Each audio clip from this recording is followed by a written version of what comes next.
예, 오늘날 이제 많은 사람들이 이제 겪고 있는 이제 고통 중에서 가장 어려운 고통은 병의 고통, 또 죽음의 고통, 죄의 고통이라고 보통 이제 말합니다. 죄와 병과 죽음의 고통으로부터 어떻게 벗어날 수 있도록 도울 것인가? 이것이 이제 의학의 궁극의 목표라고 저는 이제 그렇게 믿고 있습니다. 어떻게 할 것인가? 그건 이제 선택인데, 그건 두 가지 선택. 하나는 육체의 선택, 하나는 이제 마음의 선택이라고 생각하고, 어떻게 쉽고도 단순하고 확실한 효과가 있는 선택을 하게 할 것인가? 이걸 이제 주제로 오늘 말씀을 드리고자 합니다. 예, 저는 올해는 이제 의사 된 지가 꼭 이제 43년째 됐습니다. 그동안에 이제 아주 많은 일들이 있었는데, 오늘은 이제 주제가 이제 자연치유의학이기 때문에, 제가 이제 자연의학을 만나서 배우고 또 그걸 이제 공부하는 과정에서 얻은 몇 가지 주요한 내용을 소개하는 이제 그런 자리로 이제 하고 싶습니다. 저는 이제 1977년부터 82년까지 광주 기독병원에서 외과 수련을 받았습니다. 당시 이제 광주 기독병원은 각 과의 이제 의사들이 다 이제 미국의 선교 의사들이 와서 진료를 하고, 또 이제 의약품도 미국에서 들어온 약품이다 그렇게 알려져 가지고 전국에서 이제 많은 환자들이 왔습니다. 전주 예수병원하고 광주 기독병원이 당시에 전국에서 환자가 가장 많이 모이는 곳이다 이렇게 알려져 있습니다. 그래서 저처럼 이제 외과 수련을 이제 받는 의사들은 요즘 같으면은 이제 가정의학과와 같은 GC라고 그래갖고 제너럴 클리닉이라고 해서 외과 수련을 받으면서 이제 일반 이제 1차 진료도 하는 그런 이제 가정의학과 같은 이제 수련도 받았습니다. 그게 이제 환자는 너무 많고 이제 의사 수는 부족하니까 이제 밤낮 없이 이제 그렇게 변형된 시스템으로 했는데, 그 당시에 이제 저를 가르치는 이제 스승이 닥터 디트릭이라고 미국의 노스캐롤라이나 대학에서 훈련받은 이제 외과 의사인데, 이분의 이제 의술, 특히 수술 솜씨는 얼마나 뛰어났던지 정말 감탄을 금할 수가 없었습니다. 그래서 이제 별명이 God's hand, 신의 손이다. 그래서 이처럼 이제 위대한 외과 의사 밑에서 제가 이제 수련을 받았기 때문에 제가 이제 전문의가 돼가지고 이제 세상에 나올 때는 이제 제 마음에 나는 이제 어떤 병도 다 고칠 수 있겠다 하는 그런 자만심, 지금 생각해보면 아주 교만한 마음이 있었습니다. 그래서 제가 이제 한때는 그 종합병원에 이제 외과과장도 하고 또 잠시 개업도 하고 또 의과대 교수도 하면서 이제 많은 환자들을 봤는데, 얼마 안 가서 제 이제 교만한 자만심이 다 무너지기 시작했습니다. 여러분도 다 경험해서 아시다시피 고혈압이나 당뇨나 뭐 류마티스나 만성 간염이나 이런 환자들에게 약을 써도 뭐 거의 치료가 안 돼요. 통증 환자에게 수술이나 약물 치료를 해도 잘 되지 않습니다.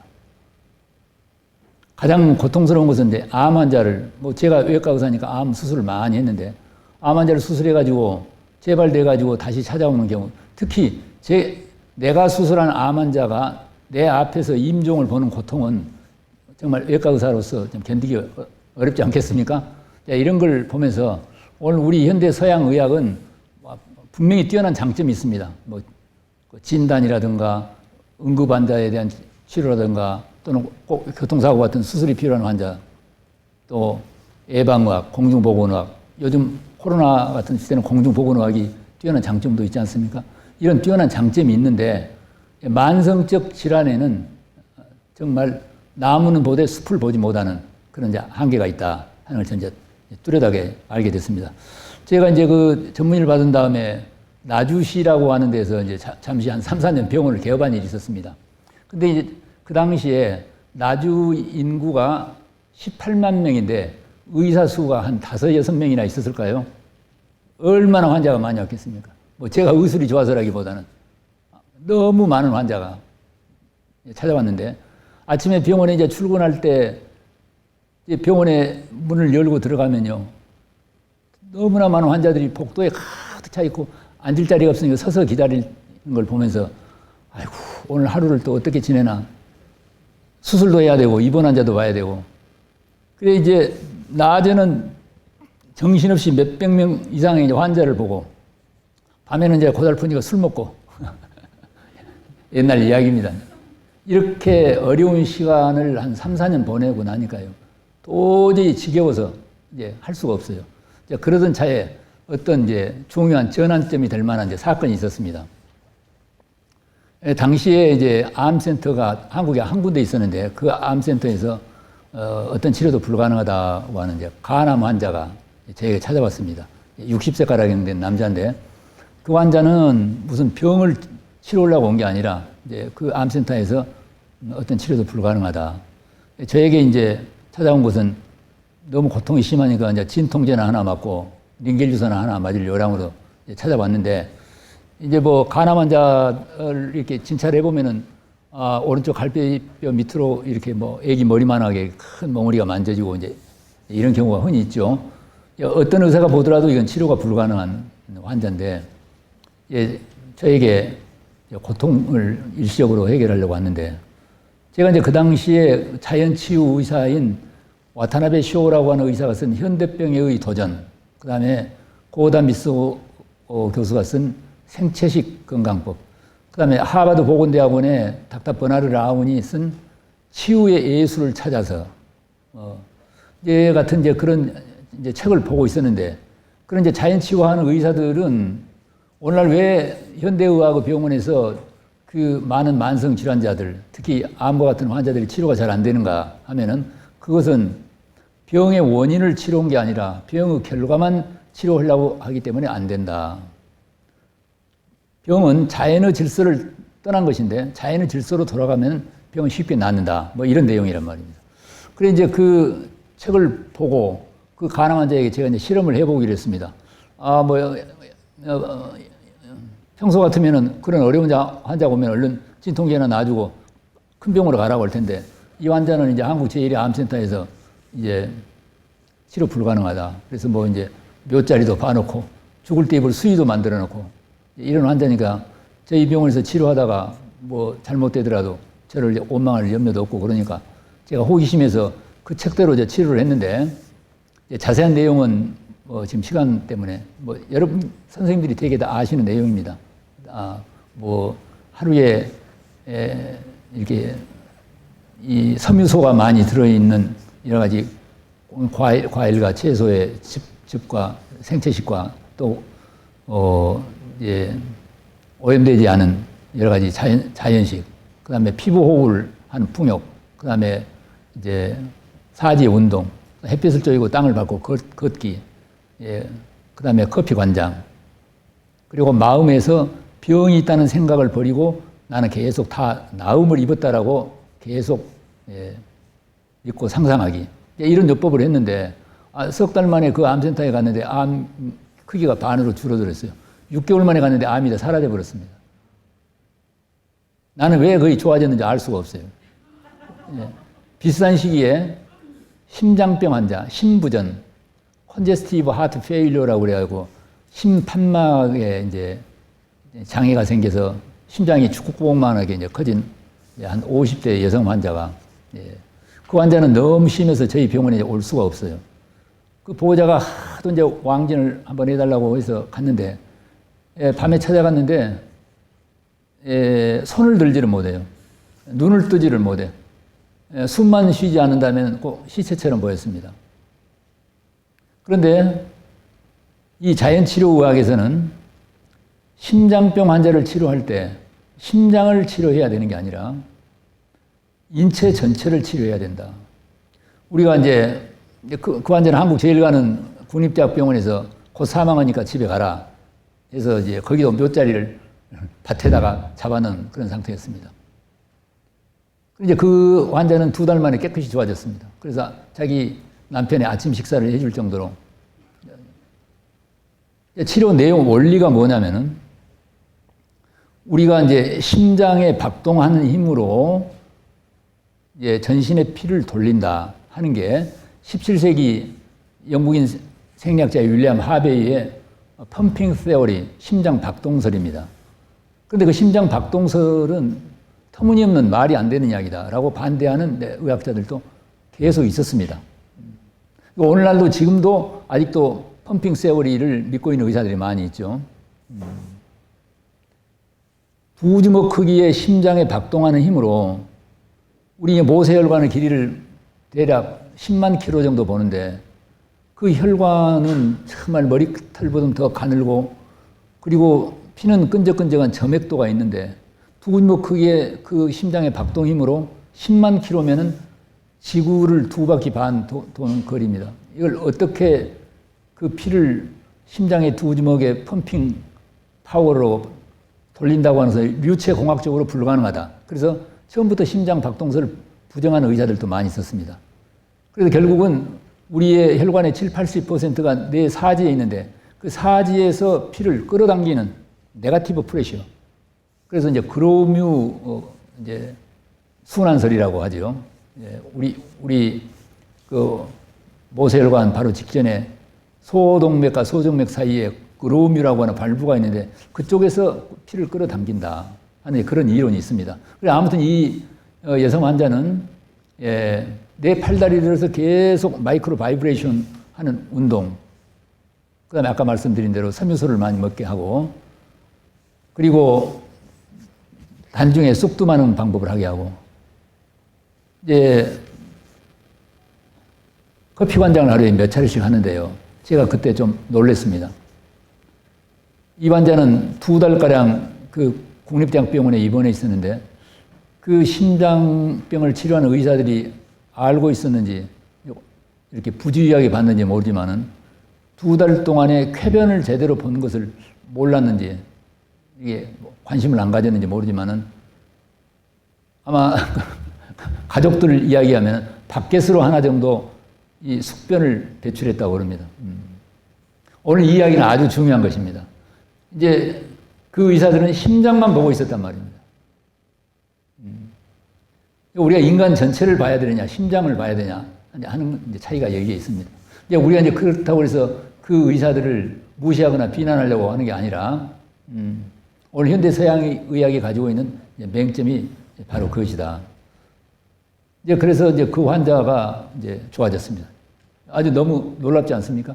이제 이처럼 죽을 수밖에 없는 두 명의 환자가 좋아지는 걸 보고, 아, 내가 배운 현대 서양 의학은 정말 뛰어난 장점, 죽을 수밖에 없는 환자를 살려내는 뛰어난 장점이 있는 반면에, 만성 질환에 대해서는 매우 이렇게 무력한 한계가 있다 하는 걸 이제 정확하게 제가 알 수 있었습니다. 아, 그래 이제 이렇게 어려운 환자가 이제 좋아지니까 소문이 나가지고, 아, 제가 무슨 뭐 특별한 의술이 있는 줄 알고 막 어려운 환자들이 이제 몰려오는데요. 뭐 심지어 암 환자들이요.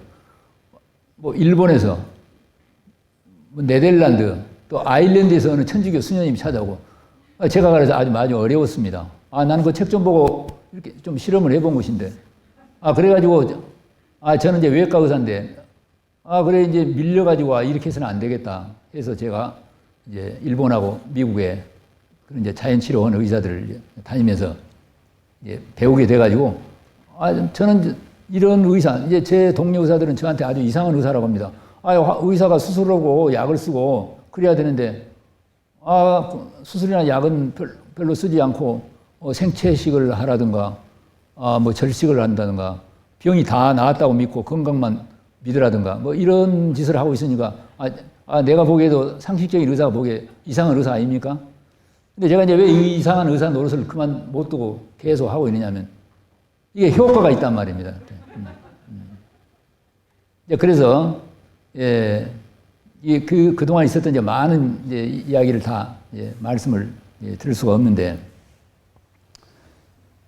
지금, 제가 이제 외과 의사지만 제 부전공이 의학의 역사와 의학 철학입니다. 그래서 제가 이제 의과대 교수 때는 이제 의학 역사와 의학 철학도 가르쳤는데, 수천 년 동안의 의학의 역사 속에서 우리가 배울 수 있는 교훈은 크게 보면 두 가지라고 할 수 있어요. 하나는 질병과 건강을 설명할 수 있는 단일 이론, 이것만이 옳다고 하는 단일 이론은 영원히 존재할 수 없다는 것입니다. 또 하나는 인간의 지성으로 질병과 건강을 알 수가 없습니다. 그래서 우리가 산 정상에 올라가는 길이 하나만 있는 게 아니라 여러 개가 있듯이 우리가 질병과 건강을 이해하고 병을 치료하는 방법도 여러 개가 있을 수 있다. 개발하기에 따라서는 더 수없이 앞으로도 또 개발할 수가 있다.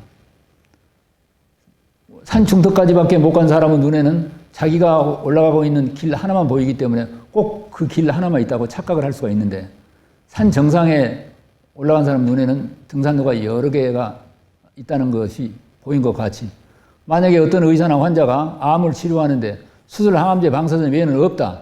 그럼 아직 그는 산 중턱에 있다. 이렇게 이야기할 수 있다는 것이. 혈압이나 당뇨는 반드시 평생 약을 먹어야 된다. 이제 산 중턱에 있단 말입니다.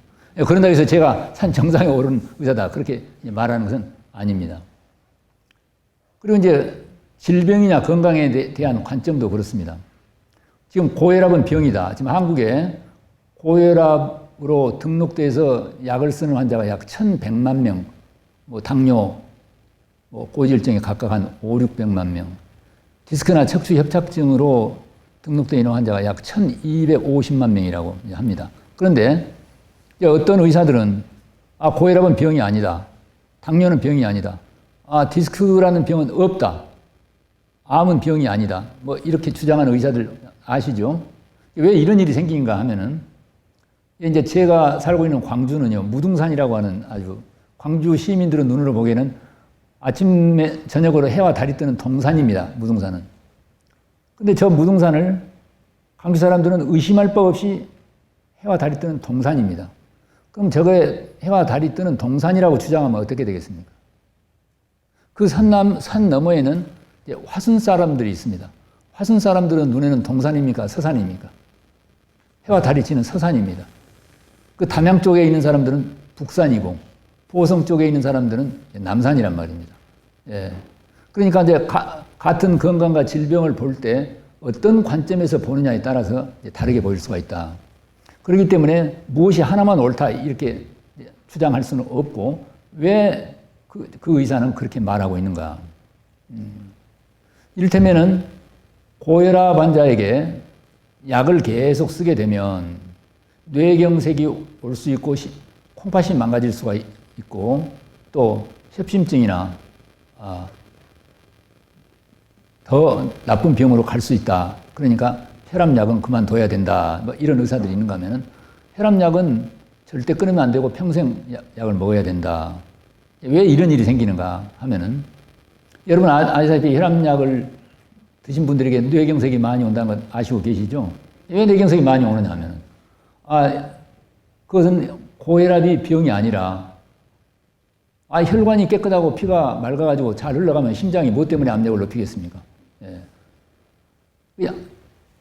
피가 끈적끈적하고 노폐물이 많아가지고 오염되어 있고 혈관 안에 때가 많이 껴서 혈관 통로는 좁고 그래서 혈관이 굳어져서 동맥경화가 되고 좁은 통로에 끈적끈적한 피를 보내려니까 자기가 살기 위해서 우리 몸은 어떻습니까? 항상성을 유지하려고 하죠. 호메오스타시스를. 그래서 어쩔 수 없이 불가피하게 이 몸을 살리기 위해서 압력을 높일 수밖에 없기 때문에 혈압을 높이고 있단 말입니다. 그러니까 이제 고혈압은 병이 아니라 고혈압은 좋은 치료다. 이렇게 볼 수가 있어요.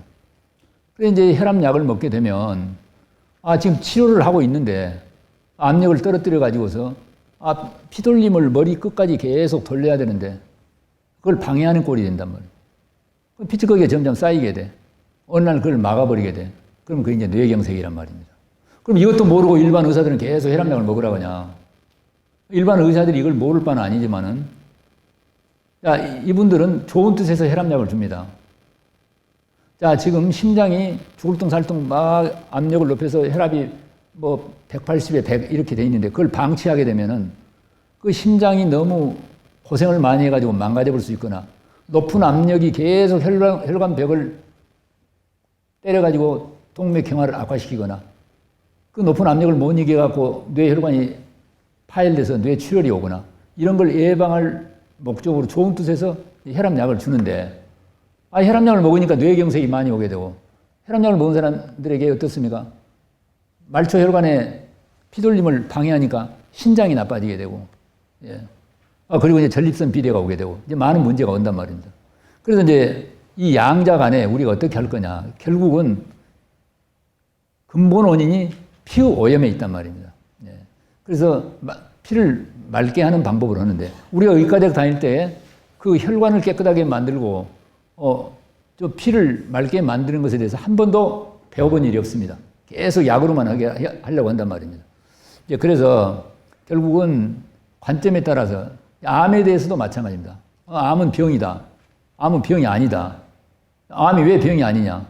이제 암이라고 하는 것은 결국은 우리가 알다시피 산소와 체온이 부족하거나 정말 필수 영양소가 부족하거나 우리 몸에 독이 많이 쌓이거나 하게 되면은 우리 어떻습니까? 세포 내에 산소가 부족하게 되고 그러게 되고 체온이 떨어지게 되고 한마디로 말하면 춥고 배가 고픈 상태란 말입니다. 사람 같으면. 우리 이제 산소 부족 때문에 암이 생긴다고 하는 것은 20세기에 노벨 의학상이 2번이나 나왔고 몇 달 전에 2019년도에 노벨 생리의학상이 암세포 산소 이용에 대한 유전자 때문에 또 받았죠. 예, 그래서 암은 산소가 부족해. 그럼 이제 마치 아버지가 자녀들이 한 10명 있는데 아버지가 살림을 잘해가지고 겨울에 추울 때 집에 불도 잘 떼고 그 먹을 음식이 많이 있으면 자식들이 정상적으로 성장을 할 수 있는데 아버지가 살림을 잘 못해가지고 불도 안 떼고 춥고 음식이 없어서 배가 고파요.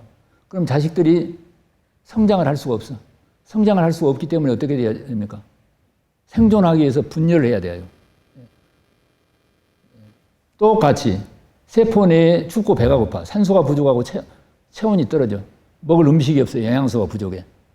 왜? 말초 혈관이 다 막혀가지고. 그래서 세포들이 도저히 정상적으로 성장을 할 수가 없어. 그렇기 때문에 어떻게 해야 되는가? 생존을 해야 돼. 생존해야 되기 때문에 어떻게 습니까? 악만 남아. 그래서 그 안에서 생존하려고 어린 미숙한 세포들이 분열을 해야 돼요.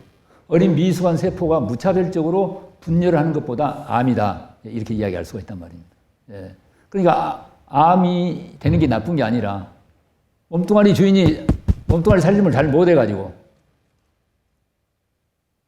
음식 잘못 먹고 쉽게 말하면 마음 잘못 먹고 그래가지고 내 세포들을 춥고 배고프게 만드니까 내 자식들이 생존하기 위해서 무차별적으로 어린 세포가 분열을 할 수밖에 없는 이런 관점에서 볼 때 암이 병이 아니고 암은 지금 그 악조건 속에서 살아남으려고 몸부림을 치고 있다.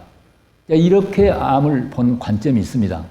그러나 이제 많은 의사들은 어떻습니까? 암은 무조건 나쁜 것이니까 그냥 무차별적으로 공격을 해야 된다. 공격을 해가지고 깨끗이 나오면 뭐 이런 소리 저런 소리 할 필요가 없는데 그게 잘 안 된단 말입니다. 아버지가 살림을 잘 못해갖고 춥고 배고프게 자식들을 만들어 놓고 집을 떠나는 자식들을 매를 때리고 그렇게 되면은 그게 해결되겠습니까?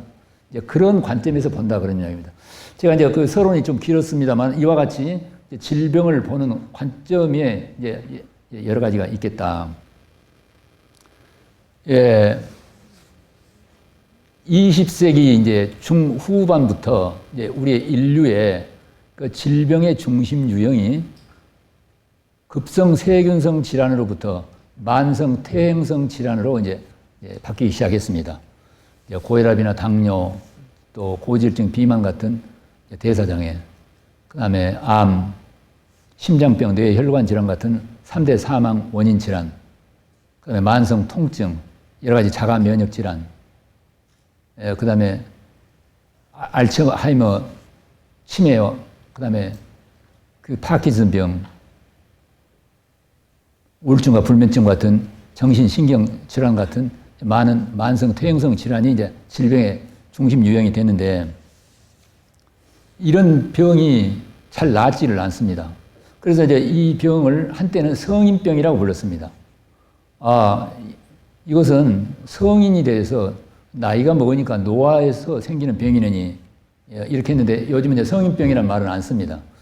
왜 그러냐면 이게 나이가 먹은 성인층에만 병이 생긴 게 아니라 젊은 세대 나가서 어린애들한테까지도 뭐 당뇨병이니 이런 병이 생긴단 말입니다. 요즘 한국에 1살부터 9살까지 그 어린애들에게 있어서 사망 원인 1위가 뭐냐면 사고 말고 질병으로 자면 암입니다.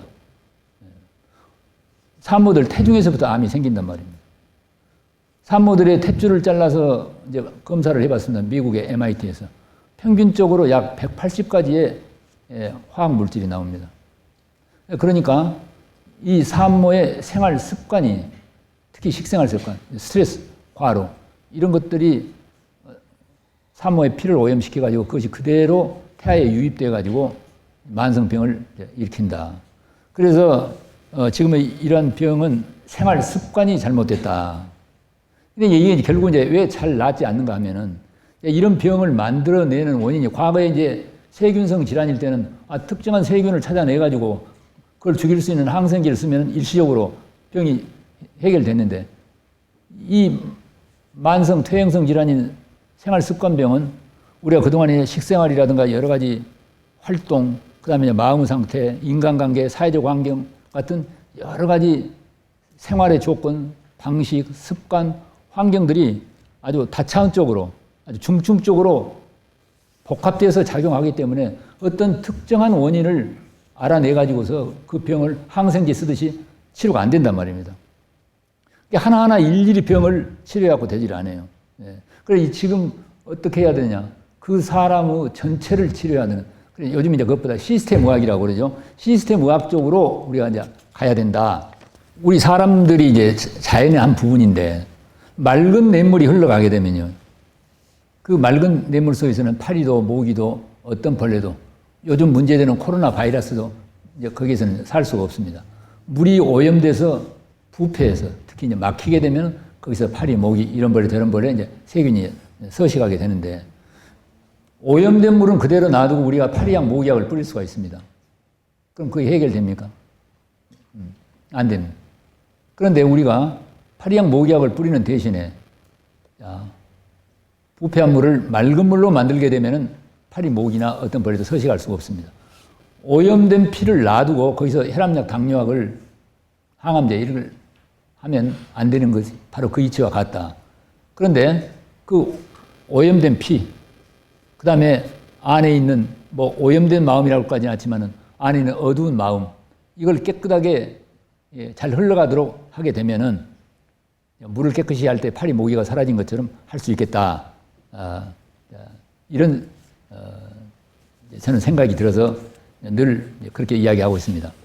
저는 마르틴 루터, 종교교역의 마르틴 루터가요, 마르틴 루터 탄생 500주년이 2년 전이었는데, 그래서 마르틴 루터 탄생 500주년 기념으로 마르틴 루터의 그 전기들이 새로 많이 나와서 좀 제가 잘 살펴봤는데, 저는 마르틴 루터의 사상에서 우리 이러한 시스템 의학의 지혜를 배울 수 있다고 이렇게 이제 느끼고 있습니다. 마르틴 루터가요, 그 이제 죄에 대한 고통이 너무 심해가지고 어떻게 죄를 깨끗하게 씻을 것인가 때문에 수도원에서 고통을 많이 받았습니다. 한 번은 어떤 소녀의 머리칼이 바람에 흩날리는 걸 보고 젊으니까 막 가슴이 설레고 막 뛰었습니다. 성경에는 음란한 마음이 일어나면 이미 음행을 했느니라. 그래서 금방 담당 사제에 찾아가지고, 하나님, 내가 오늘 음행을 했습니다. 용서해 주십시오. 이제 죄의 고백을 하고, 한 번은 같은 공동체에, 수도의 공동체에 같은 동료의 허물이 보여가지고 막 미운 마음이 들었습니다. 성경에는 형제를 미워하면 이미 살인을 했느니라. 오늘 하나님, 내가 오늘 살인을 했습니다. 죄를 짓고 용서를 구하고, 죄 짓고 용서를 구하고 계속. 그럼 마치 오늘 혈압 있으면 혈압약 먹고, 당뇨 있으면 당뇨약 먹고, 류마티 있으면 진통제 먹고 하는 것과 이제 같다는 생각이 들었습니다. 아무리 고백을 해도 안 되는 거예요. 그래서 이제 마음을 먹고 어느 날은 내가 평생 쌓아온 모든 죄를 한 번에 씻기 위해서 고백을 해야 되겠다 하고 담당 사제를 찾아가고 6시간 동안이나 자기 모든 죄를 고백을 했습니다. 계속 고백을 하고 있으니까요, 담당 사제가 화가 많이 나가지고요, 분노를 하고 뛰쳐나가 버렸습니다. 그 뒤로 이제 이게 소문이 나가지고 마르틴 루터를 신앙 고백을, 죄의 고백을 거기 있는 사제들이 다 안 받으려고 피합니다. 한 번씩 왔다 하면 뭐 무조건 너댓 시간씩 하니까. 그래서 이제 마르틴을 다 피해요. 그래서 나중에는 그 수도의 제일 어른인 주교에게 마르틴 루터를 넘겼습니다. 이제 마르틴 루터의 죄 고백은 이제 주교님이 맡으셔야 돼요. 우리는 못 하겠습니다. 이걸 보면서 오늘날 우리가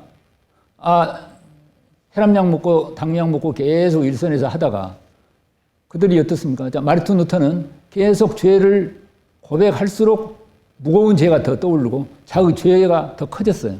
예.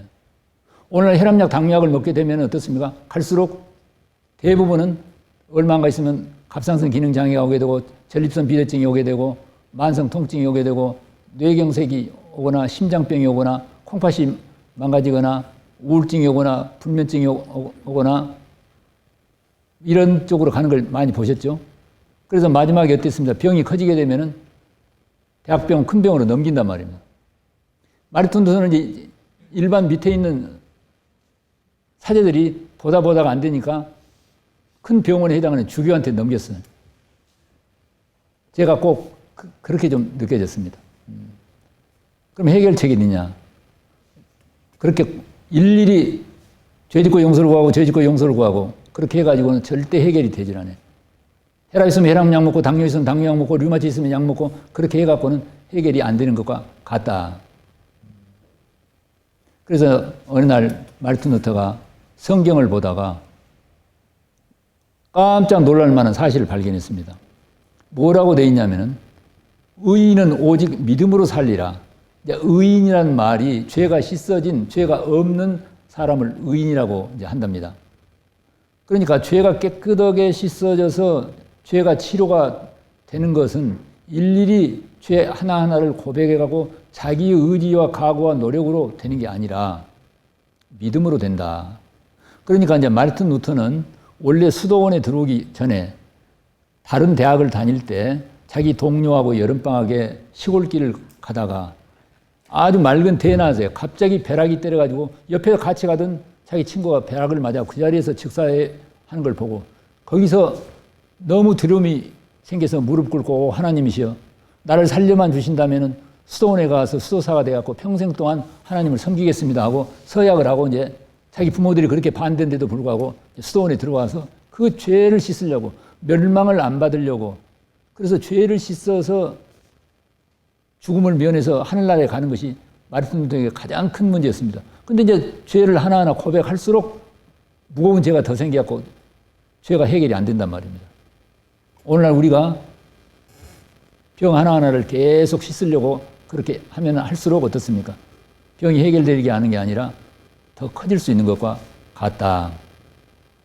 그러다 마르틴 루터가 로마서라고 하는데 성경에 보면은 모든 사람이 죄를 범하였음에 하나님의 영광에 이르지 못하더니 그리스도 예수 안에 있는 구속으로 말미암아 하나님의 은혜로 값없이 의롭다 하심을 얻은 자 되었느니라. 이 마르틴 루터가 하도 이걸 많이 쓰니까 제가 다 외웠습니다. 그러니까 모든 사람이 죄를 다 범했어. 예. 모든 사람이 죄를 옛날부터 지었고 오늘도 지을 거, 내일도 지을 것이고.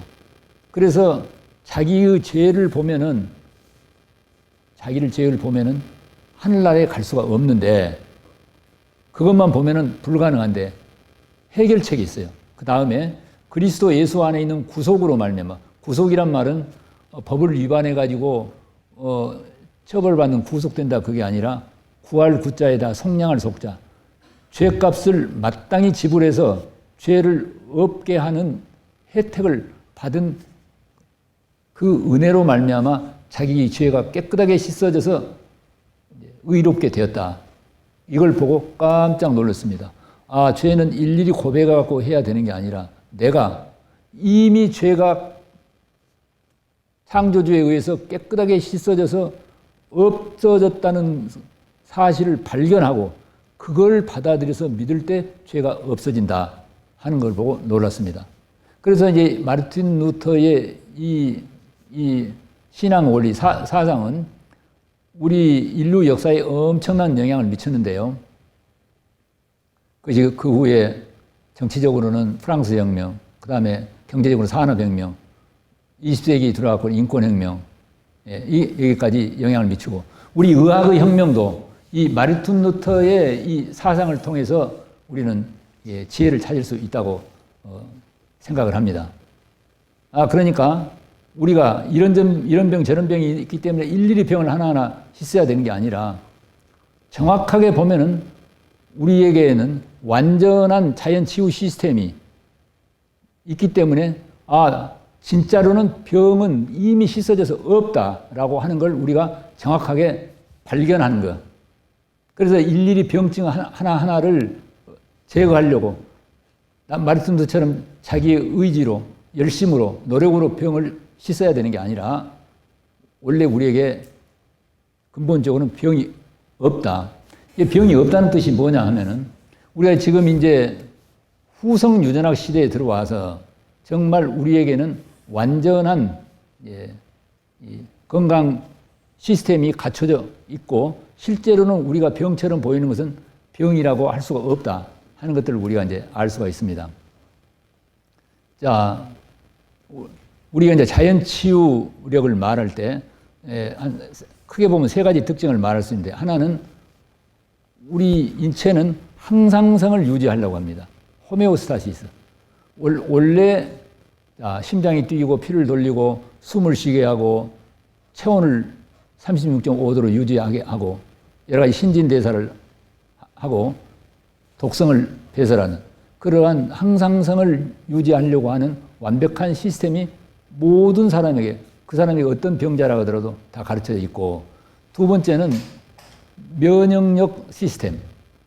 그러니까 외부에서 들어온 세균이라든가 내 몸 안에서 생기는 이상세포, 암세포 같은 것을 잡아먹는 우리가 흔히 말하는 T세포나 NK세포가 잘 작동해서 면역력을 유지하는 그런 시스템. 그 다음에 재생 시스템. 우리 몸에는 어떻습니까? 세포가 생겨서 생로병사를 계속 하면서 세포가 나와서 성장해서 노화해서 죽고 새로운 세포가 생기는 완벽한 재생 시스템. 이 세 가지가 완벽하게 작동되도록 우리의 생명 프로그램인 유전자가 이걸 잘 관장하고 있다는 게 우리 이제 후성 유전학에서 더 이제 정확하게 이제 발견됐습니다.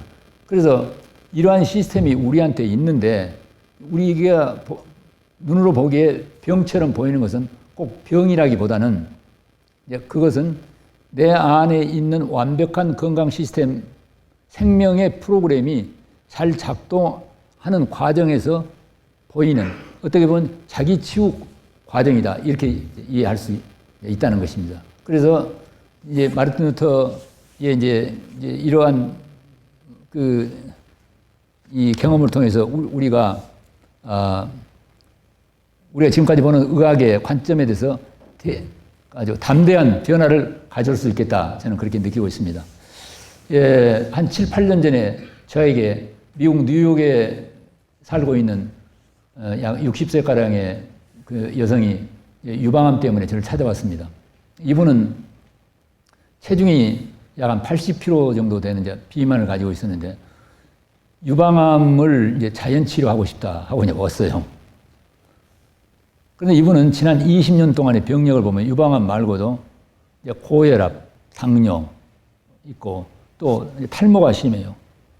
또 망막 장애가 있습니다. 그 다음에 갑상선 질환이 있었어요. 그 다음에 심근경색이 있어서 스텐트 시술하고 약을 쓰고 있어요. 어깨나 허리 통증이 심해 특히 척추 협착증이 있어요. 지방간이 제가 기억한 바로 자궁에 근종이 있습니다. 신장 기능이 이제 좋지 않아요. 그 다음에 하지 정맥류가 있어요.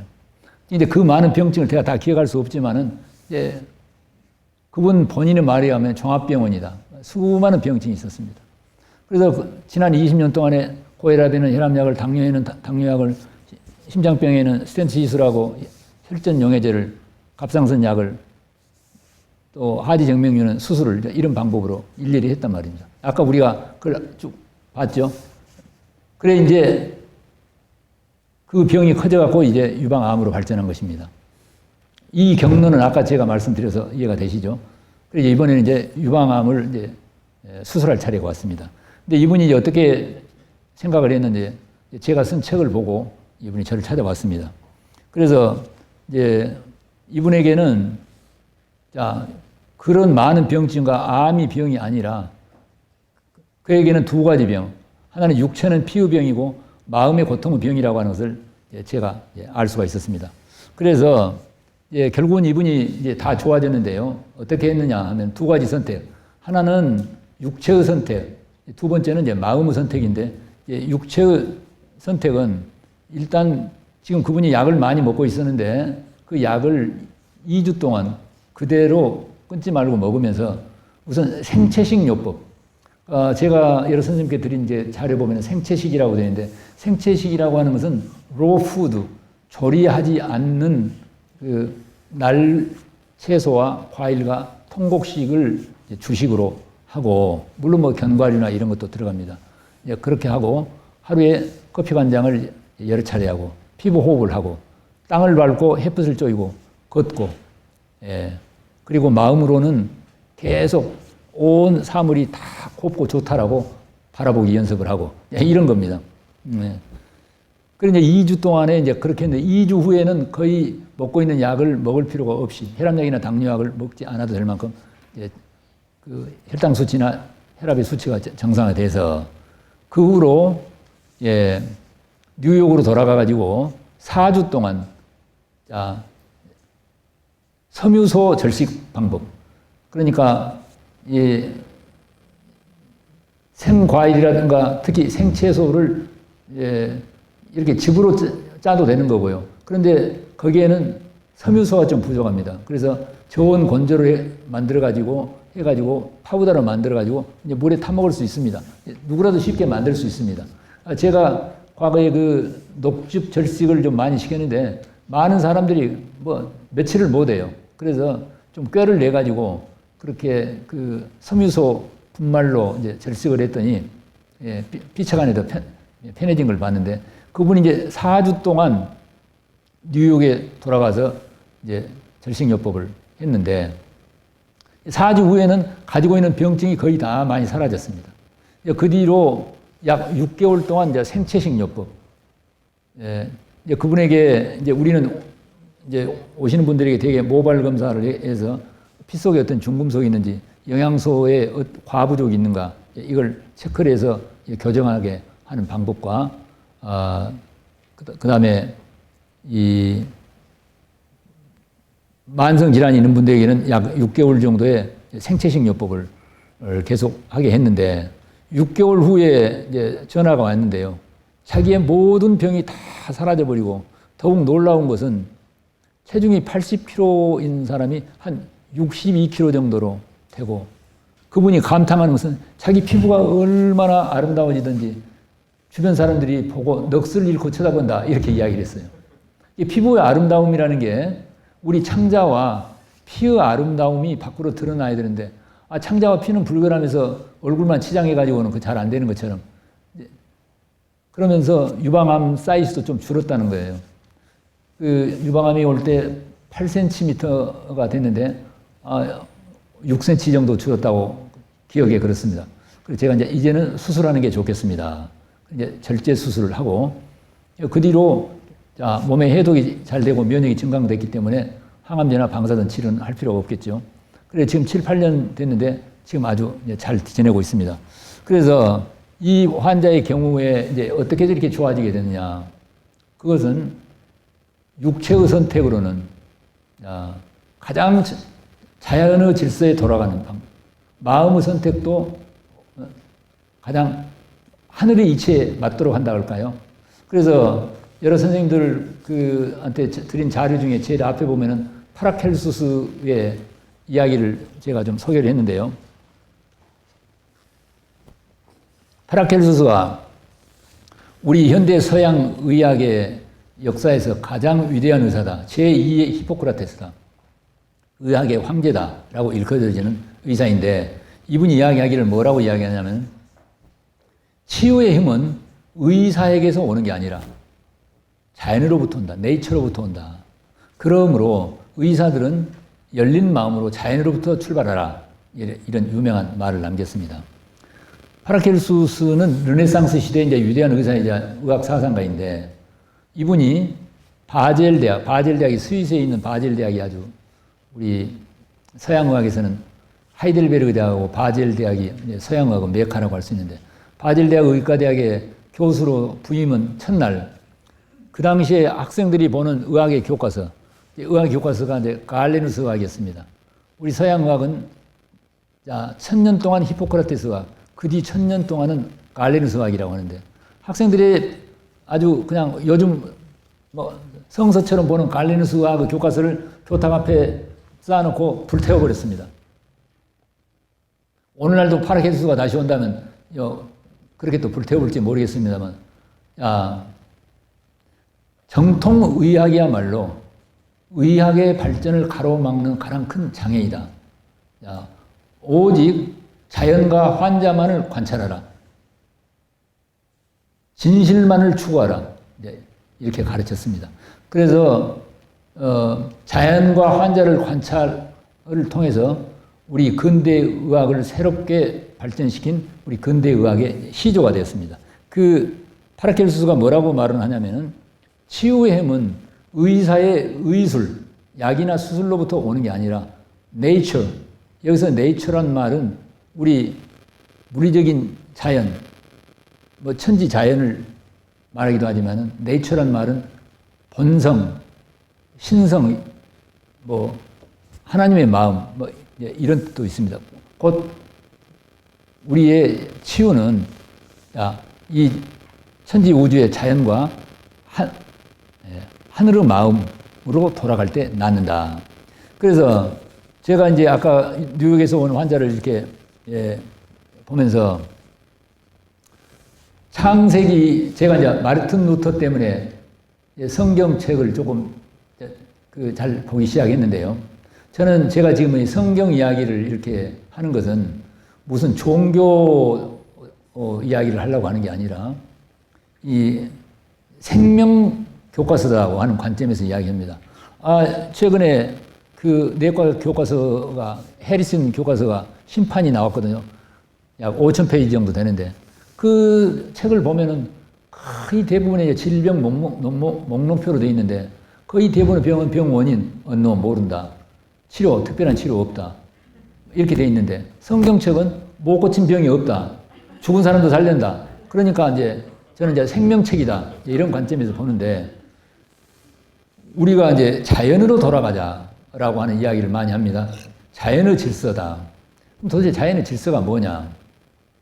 제가 발견한 바로는 이 창세기 책 제1장이 31개의 문장으로 되어 있는데, 그 31개의 문장을 기회가 되시면 여러분이 되게 다 읽어보셨겠습니다만, 천천히 보면, 저는 여러 번 반복해서 읽어봤는데, 그 안에 모든 자연의 질서가 다 들어있다, 요즘은 느끼고 있습니다.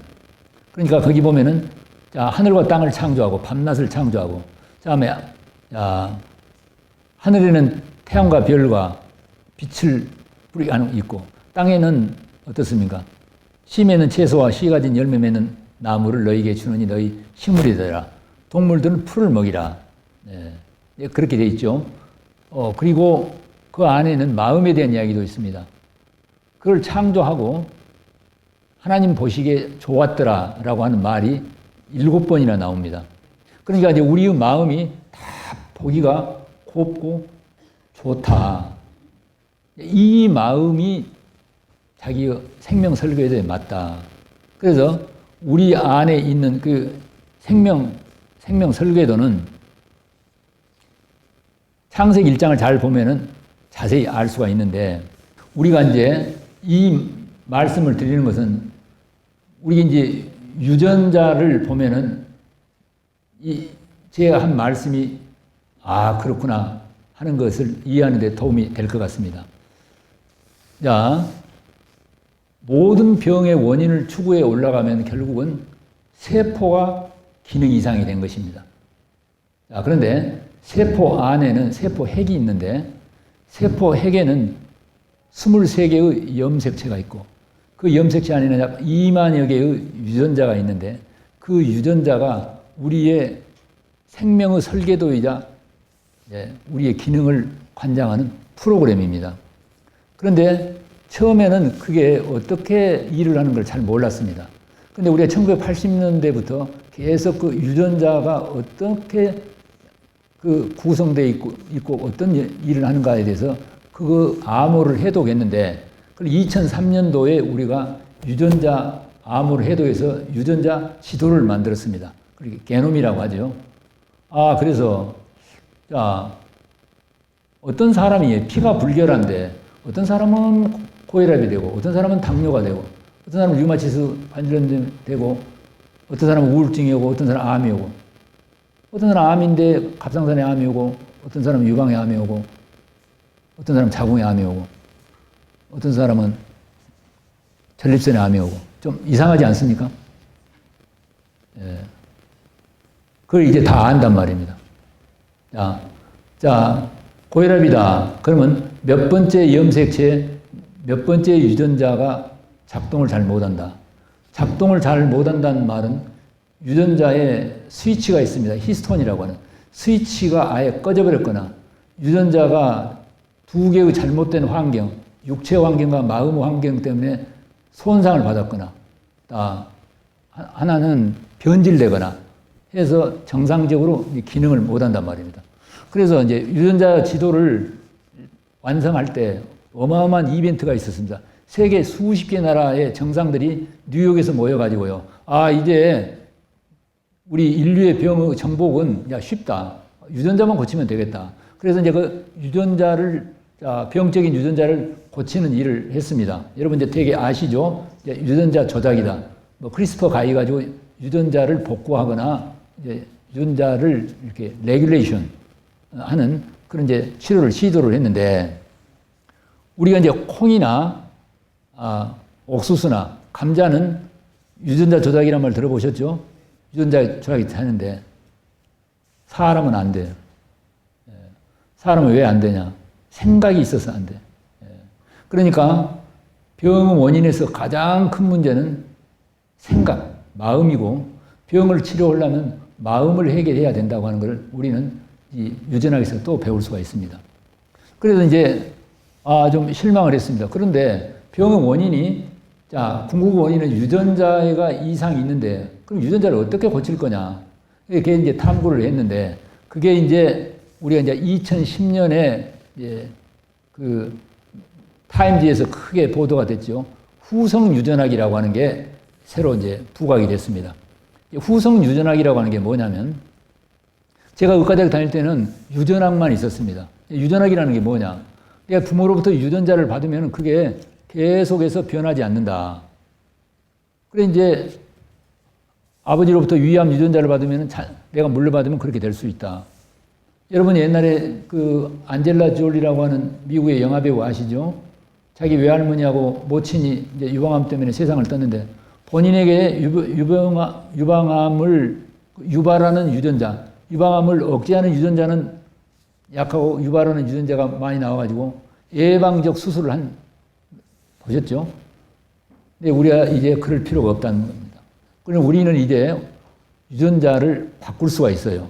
유전자를 바꾸는데 아까 같은 그러한 유전자 조작법, 수술이나 약물 치료 같은 방법으로 하는 게 아니라 두 개의 방법이 있는데, 하나는 마음의 환경을 바꾸는 거하고 육체의 환경을 바꾸는 것이다. 그래서 이제 후성 유전학 책에 가면은 두 가지 이제 유명한 예화가 있습니다. 지금 집돼지가 원래는 이제 산돼지였습니다. 육체 환경을 바꾸는 문제와 관련된 이야기인데요. 그래서 산돼지나 집돼지는 지금 유전자가 똑같아요. 원래는 집돼지는 없었습니다. 자, 우리가 농업 목축 시대에 들어오면서 인류가 돼지를 잡아다가 우리에 가둬 놨더니, 원래 산돼지는 어떻습니까? 다리가 아주 길어요. 집돼지는 다리가 아주 짧아져 버렸어요. 다리 세포를 재생하는 유전자가 다 꺼져 버렸어요. 산돼지는 배가 홀쭉해서 잘 달리는데 집돼지는 배가 다 뚱뚱해요. 비만을 조절하는 유전자가 딱 꺼졌어요. 산돼지는 입이 길어요. 그러게 막 흙을 파고 그런데 집돼지는 입이 짧아졌어요. 그 유전자가 꺼져버렸어요. 산돼지는 송곳니가 나가지고 칡뿌리를 자르고 그러는데 집돼지는 송곳니가 안 나요. 산돼지는 털이 무성하게 나요. 더위와 추위를 피하기 위해서. 집돼지는 털이 있는 둥만둥해요. 산돼지는 병에 걸려 죽는 일은 없어요. 그 돼지 열병을 옮기긴 해도 산돼지가 돼지 열병 때문에 죽는 일은 아주 드물어요. 집돼지는 돼지 열병에 걸리면 100%, 치사율이 100%죠. 그럼 왜 그렇게 되느냐? 육체의 환경을 자연으로부터 문명의 환경으로 이제 바꿨단 말입니다. 오늘날 우리의 병도 꼭 이 관점에서 볼 필요가 있습니다. 예. 원래 우리는 어떻습니까? 수렵 채집 시기에는 땅을 밟고 햇빛을 쬐고 그리고 과일을 따고 그 다음에 채소나 씨앗을 먹고 운이 좋으면 사냥을 좀 할 수 있고 그 당시에는 병은 없었다고 합니다. 영양이 결핍되거나 추위나 더위 같은 자연 환경이나 맹수로부터 공격을 받거나 자, 감염병은 있어도 코로나 같은 전염병은 이제 없었다. 그런데 이제 문명이 들어오면서 자, 유전자가 어떻습니까? 자, 원래 수렵 채집 시기에 창세기 1장에 만들어 놨던 조물주가 만들어 놨던 완벽한 유전자가 있는데 지금도 우리한테 여전히 있는데 그 유전자가 자, 환경의 변화, 자, 농업 목축 시대에 거쳐서 특히 산업혁명이 들어와가지고 그 빠른 속도로 예, 환경에 우리 물리적 육체 환경이 밖에서 자, 우리에 갇힌 돼지처럼 다 콘크리트 공간에 갇혀갖고 햇빛은 쬐이지 못하고 땅을 밟지 못하고 음식은 자, 가장 자연스러운 채소와 과일과 씨앗을 먹도록 되어 있고 우리의 특히 창자 구조, 미생물의 구조가 다 거기에 맞도록 되어 있는데 자, 돼지 사료를 쓰는 합성 화학 사료를 먹듯이 그런 걸 이제 먹게 되니까 온갖 병이 자, 어떻습니까? 유전자가 원래 완벽한 유전자가 있는데 우리의 육체의 환경을 그런 지나친 문명의 환경으로 바뀌게 되니까 아마 구제액이라든가 조류 독감이라든가 돼지 열병이라든가 온갖 병이 생겼단 말이에요.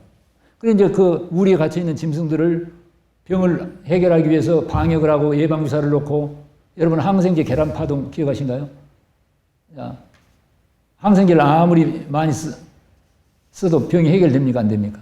예. 우리가 지금 우리 같은 그런 환경에 살면서 약 쓰고 수술하고 하니까 병이 해결됩니까? 안 됩니까?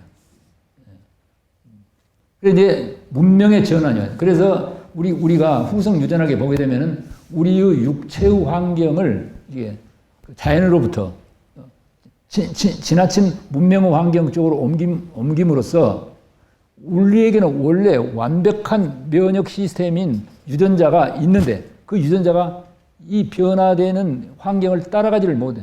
다 변질돼가지고 손상을 받아가지고. 그게 이제 육체 환경입니다. 여러분 이제 아프리카의 코끼리들이 상아가 요즘 안 나온 거 혹시 아실까요? 상아 아십니까? 예. 저는 이제 2008년부터 아프리카 이제 의료봉사로 아프리카를 한 10대 번 내지 20번 정도 갔습니다. 재미삼아. 나이로비에 가면요, 자연사 박물관이 있는데 모든 동물의 뼈를 진열해 놨는데 요즘 코끼리들은 상아가 없어요. 예. 왜 상아가 없냐? 그래서 이제 언론에도 많이 보도가 됐죠. 코끼리나 낙타는 아주 지능이 높고 감정이 풍부해가지고,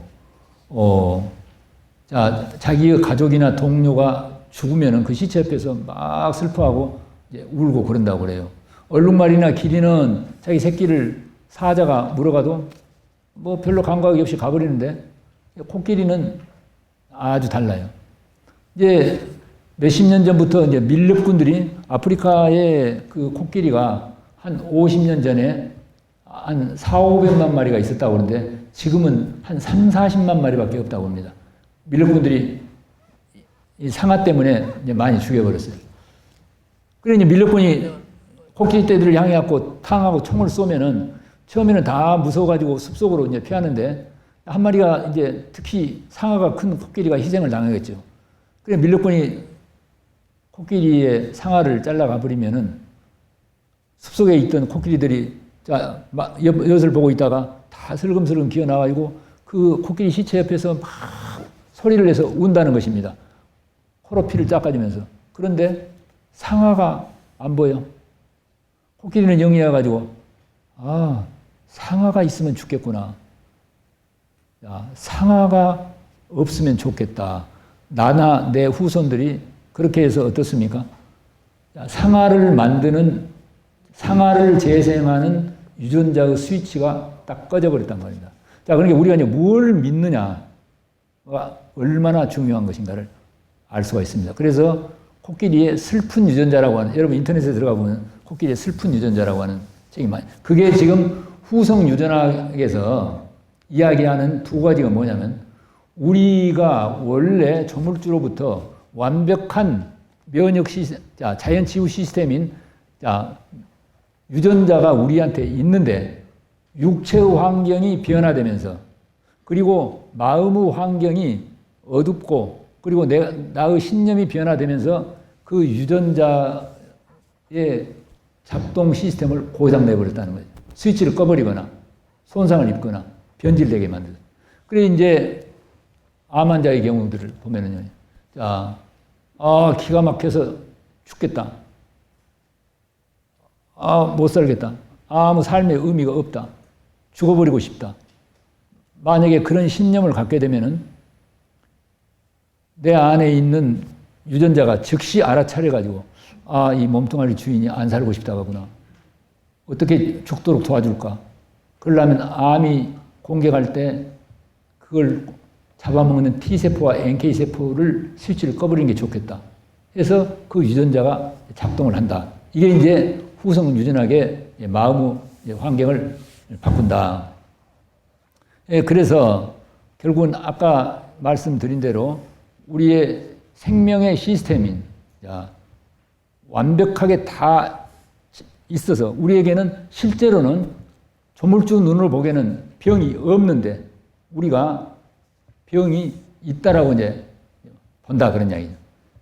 그래서 우리가 육체의 선택과 그다음에 마음의 선택을 원래의 생명의 설계도에 맞도록 돌이키면은, 아까 뉴욕에서 온 유방암 환자가 모든 병이 사라지듯이 우리의 병이 다 사라지겠다. 저는 그렇게 확실하게 믿겠습니다. 병의 고통, 죽음의 고통, 최후 고통으로부터 벗어나도록 도울 수 있을 것인가? 그것이 누구라도 쉽게 실천해서 할 수 있는 쉽고도 단순하고 확실한 효과가 있는 방법을 어떻게 우리가 발견해서 실천할 것인가? 이 문제에 대해서 지금 이야기를 하고 있습니다. 아까 앞서는 제가 후성 유전학에서 우리의 유전자가 원래 조물주가 완벽하게 우리에게 만들어 놨는데 우리가 마음의 환경과 육체의 환경을 그런 생명 설계도에 맞지 않도록 선택을 함으로써 우리가 병과 죽음과 죄의 고통을 경험하게 됐다. 그리고 우리가 그걸로 벗어나려면 어떻게 할 것인가 하면은 선택을 다시 생명의 설계도, 원래 창조주가 만들어 놓은 생명의 설계도, 자연 치유 시스템에 맞도록 우리가 다시 돌이켜서 선택을 하면 된다. 이렇게 말씀을 드릴 수가 있습니다. 아까 먼저는 육체의 선택은 산돼지가 집에 잡아놓으면 이제 집돼지가 됐는데, 그러면 집에서 기르고 있는 집돼지를 환경을 산으로 이렇게 풀어주면은 산돼지가 되겠습니까? 안 되겠습니까? 보통 3세대, 9개월쯤 지나게 된다면 벌써 산돼지가 되기 시작한다는 것입니다. 돼지는 석 달 만에 이제 새끼를 낳는데 3세대. 그런데 이제 지금 현재 집에서 기르고 있는 우리 안에 갇힌 돼지를 산에다가 풀어놓게 되면은 다리가 길어져요. 왜? 다리 세포를 재생하던 유전자가 다시 켜지게 된단 말입니다. 그 다음에 털이 무성하게 나게 돼요. 왜? 추위와 더위를 피해야 되니까. 아까 다리 길어지가 않으면 달릴 수가 없기 때문에 자기의 필요성 때문에 다리가 길어지게 돼요. 송곳니가 나게 돼요. 직뿌리라든가 나무뿌리를 잘라야 되기 때문에. 송곳니의 세포를 재생하는 유전자가 다시 켜지게 돼요. 이제 입이 길어지게 돼요. 막 흙을 파야 되니까. 그리고 배가 홀쭉해져요. 자, 비만 조절 유전자가 작동해서 이제 뚱뚱보가 이제 빠지게 돼요. 왜? 잘 달래야 되니까. 그리고 이제 면역 시스템, 질병을 이기는 면역 시스템이 다 부활이 된단 말입니다. 자, 여기서 우리가 배울 점은 산돼지를 잡아다가 집에다가 우리에다 가둬놓게 되면 오랜 시간이 걸리게 됩니다. 왜? 원래 산에 맞도록 설계되어 있는데 집에 자연을 떠난 환경으로 할 때 내 안에 있는 유전자는 원래 맞는 환경인 산에 대해서 생명의 고향에 대한 간절한 그리움이 있는데 그걸 집에다가 강제로 잡아놓으니까 유전자가 다 고장 나가지고서 그런 이제 변질된 유전자가 돼가지고 이제 병과 고통을 만들어내는데 그래서 야, 몇십 년이 걸릴지 몇 세대가 걸릴지 오랜 세월 동안 우리에 갇혀 있을 때 집돼지가 된단 말입니다. 그런데 집돼지를 산으로 풀어놓게 되면은 얼마 있으면 금방 산돼지가 돼버린다. 왜? 산에 맞도록 설계되어 있으니까. 그래서 오늘 우리에게 고혈압이나 당뇨라든가 암이라든가 이런 것은 갑자기 생기는 게 아니라 몇십 년 오랫동안 이렇게 유전자가 변질돼서 천천히 생겼는데 그 환자들을 선택을 자연에 맞도록 선택을 하게 되면은 집돼지를 산으로 풀어주게 되면 금방 산돼지가 되듯이 고혈압이나 당뇨라든가 아까 뉴욕에서 온 환자처럼 자연을 선택하게 되면 금방 병이 좋아져 버린단 말입니다. 그런데 이제 그 중에서 이제 육체의 선택인 아까 자연의 선택 보다 중요한 것은 마음의 선택이다. 아까 코끼리의 이제 상아 이야기를 했죠. 그 이제 베데스다 연못가에 38년 병자 되게 이야기 들어보셨죠? 자, 베데스다 연못가에 수많은 병자들이 연못가에 날 때부터 소경된 자, 또 철뚝발이, 혈기 마른 자, 수많은 병자들이, 난치병 환자들이 천사가 내려와서 물을 휘저어서 동할 때 거기에 가장 먼저 들어간 사람이 낫는다는 속설을 믿고 많은 병자들이 천사가 내려오기를 기다리고 있습니다. 자기 의지로 불태워가지고 자기의 노력으로 병을 나으려고.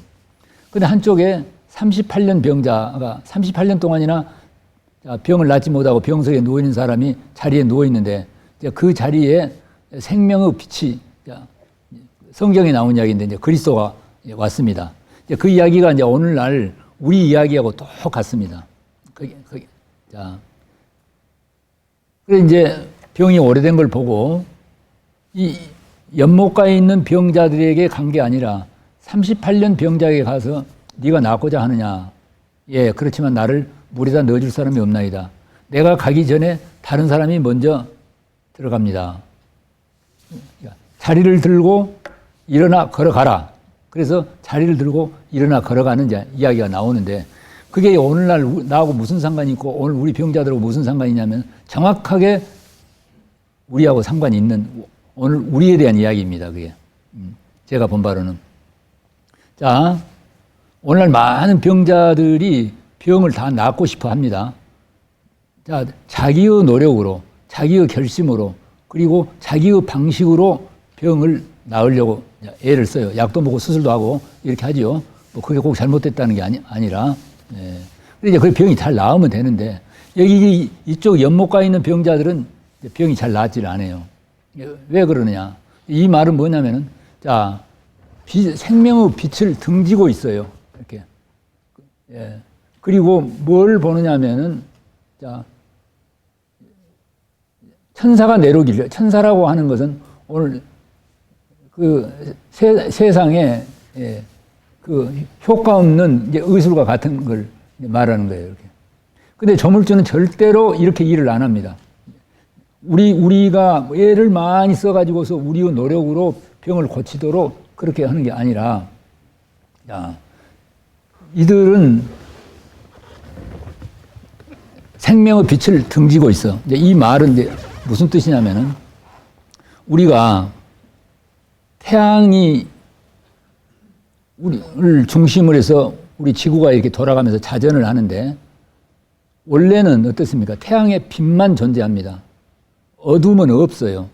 그러면 지구가 태양을 등질 때 그 반대쪽에 빛을 가로막을 때 어둡게 보여요. 그러나 그것이 빛이 없는 게 아니라 내가 그 빛을 등져. 그래서 내가 어둠이라고 하는 빛을 가로막는 이제 그런 위치에 있을 때게 그게 어둠처럼 보이는데 그것은 사실은 어둠이라고 하는 실체가 존재하는 게 아니라 빛이 없는 상태를 말합니다. 그럼 어떻게 할 거냐?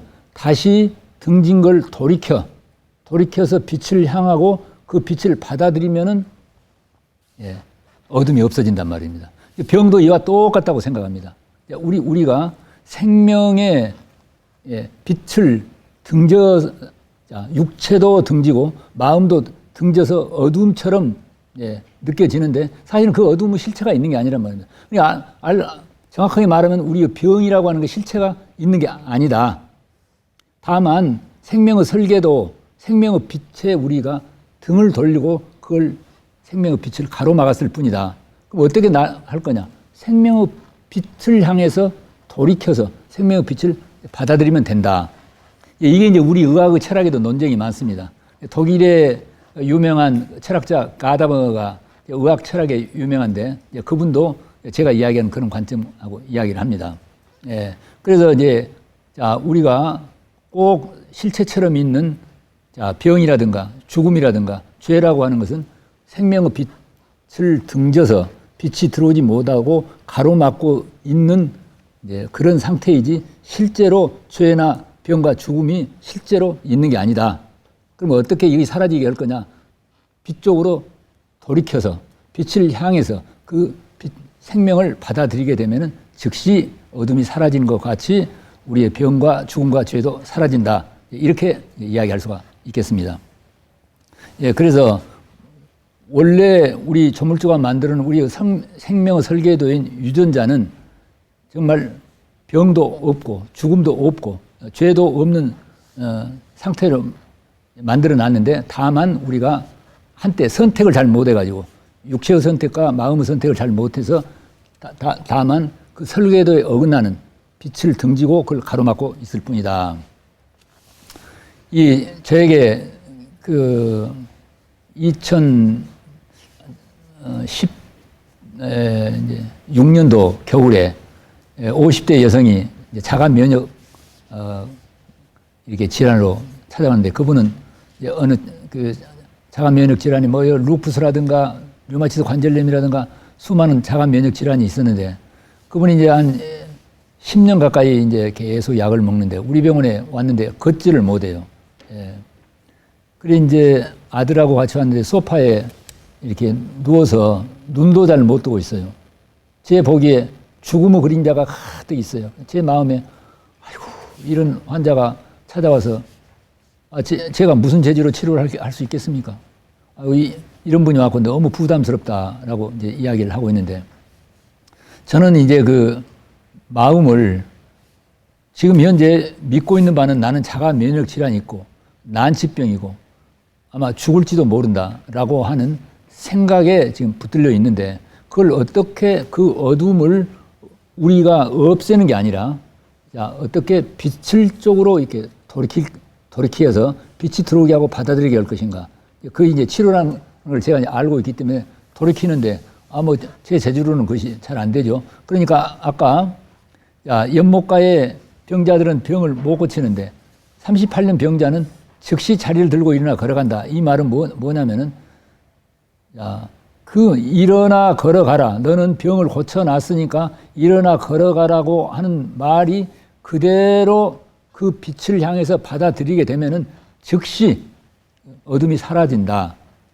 병자들도 다 똑같다는 것이죠. 근데 연못가에 있는 병자들에게 가서 네가 병을 낫고자 하느냐? 예, 낫고자 하지요. 그럼 즉시 자리를 들고 일어나 걸어가라. 그러면 이 미친 사람아. 내가 지금 천사가 내려오면은 내가 노력을 해가지고 물에 뛰어들어가고 내가 치료를 하려고 하는데 어디 그런 말도 안 되는 소리를 하느냐라고 그들은 빛을 향해서 그걸 받아들이지 못한다. 그런 이야기입니다. 오늘날 우리 이제 많은 이제 병자들이 나는 이러이런 병을 가지고 있다고 끈질기게 믿고 그 병은 내가 오래오래 약도 쓰고 이러저런 방법을 해야 그것도 나을지 안 나을지도 모르겠다고 하는 그러한 상태에 있기 때문에 병이 잘 안 낫는다. 우리가 이걸 저는 이제 늘 느끼고 있습니다.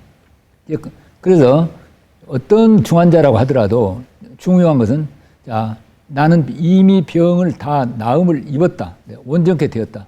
나는 죽음으로도 벗어났다. 이것을 의도적으로 받아들여서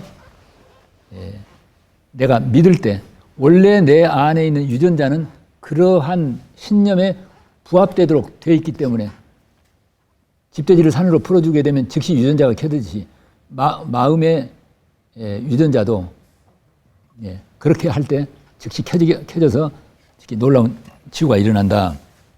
그래서 아까 그 자가 면역 질환자는 저는 그 2004년부터 아바타 프로그램이라고 해가지고요.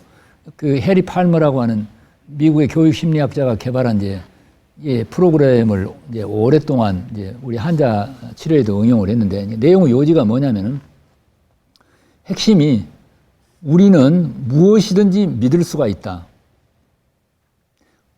무엇이든지 자유롭게 믿을 수가 있는데 그 신념을 의심 없이 믿는다면 그게 현실이 된다. 그게 그 프로그램의 핵심입니다. 그러니까 신념이 경험을 가져오는데 그러니까 뭐 여러분 어떻습니까? 그 기도하는 방법 보면은 무엇이든지 기도하고 구하는 것은 이미 받았다고 믿으라. 그럼 너에게 그대로 되리라. 그 이야기하고 똑같은 것이죠. 그래 이제 해리 팔머의 이제 기본적인 핵심적 사상은 뭐냐면 우리는 믿는 대로 경험한다. 그런데 믿는 대로 경험한다라고 하는 것이 말도 안 되는 소리다. 라고 그 명제를 내가 믿지 않는다면 그는 믿는 대로 경험하지 못할 것이다. 그런데 이것은 믿는 대로 경험하지 못한다고 믿고 있기 때문에 그는 실은 그것을 다시 믿는 대로 경험하고 있을 뿐이다. 이 뜻이 무슨 뜻인가 이해가 되십니까? 예. 그러니까 아무리 빠져나가려고 해도 자기에게 일어나고 있는 경험하고 있는 현실은 어떤 일인지 지금 그 현실을 경험하는 신념이 자기 안에 있다는 거죠. 그것보다 투명한 신념이라고 그럽니다. Transparent Belief라고. 투명하단 말은 유리창처럼 정말 잘 닦아진 유리창처럼 맑은데 이렇게 보면 유리창을 통해 가서 우리가 밖을 보는데 너무 투명하면 유리창이 있는지 없는지 모른단 말입니다. 꼭 없는 것처럼 보일 수가 있어요. 근데 실제로는 있어요. 근데 우리에게 사람들에게 고통을 주는 신념일수록 너무 투명해가지고 자기에게 그런 고통을 주는 신념이 영화의 필름처럼 있다고 하는 걸 거의 알지 못한다는 것이죠. 그걸 이제 발견해서 그걸 지우게 하고 그 다음에 자기가 경험하기를 원하는, 예를 들면 건강을 원하든가 어떤 고통으로부터 빠져나간 걸 원할 때 그 신념을 선택해서 그걸 확실하게 믿게 되면은 육체의 그런 경험을 하게 된다. 그런 원리인데 이제 그 프로그램에 이분을 이제 갈아오지도 않았습니다. 다른 환자분들에게 내가 이 프로그램을 설명을 하니까 이분이 고개를 나한 쪽으로 이렇게 돌리더니 눈도 못 뜨는데 눈을 뚝 뜨더니 제가 갈랍니다. 그래서 제가 이제 그분은 불가능해요. 아바타 프로그램이라고 하는 게 무슨 앉아서 교육을 받는 게 아니라 거의 되게 산책을 하면서 내가 저 나무와 하나 되고 내가 저 산과 하나 되고 그래서 분리감을 없애서 온전히 일체감이 됨으로써 내 속에 있는 모든 생각을 사라지게 하고 뚜렷하게 자기가 선택하는 믿음이 드러나게 하는 이제 그런 훈련법인데 그 환자는 갈 수가 없어요. 신체적 조건이. 그래서 제가 다음에 좋아지면 가라고. 근데 제가 보기에는 이 환자는 회복될 가능성이 없습니다. 근데 기어코 가겠다고. 아들하고 갔는데 프로그램이 10일 끝나고 우리 그 진찰실로 들어오는데요. 얼굴이요. 원래 올 때는 거의 죽음의 그림자가 가득 있는데 이런 까만 가면을 벗어버린 것처럼 눈이 초록초록 해가지고 웃으면서 들어오는데요. 꼭 38년 병자가 즉시 자리를 들고 일어나 걸어가라고 하는 것이 오늘도 가능하다 하는 걸 제가 느꼈습니다. 그러니까 우리가 지금 어떤 경우라도 그분 마음에 있는 그 어두운 그림자, 즉 빛을 등지고 있는 그의 마음의 그림자를 빛이 있는 쪽으로 돌려서 빛이 들어오게 하게 되면 즉시 좋아지겠다. 시형간염이 간경화로 간암이 된 82세 된 할아버지가 제게 찾아오셨습니다.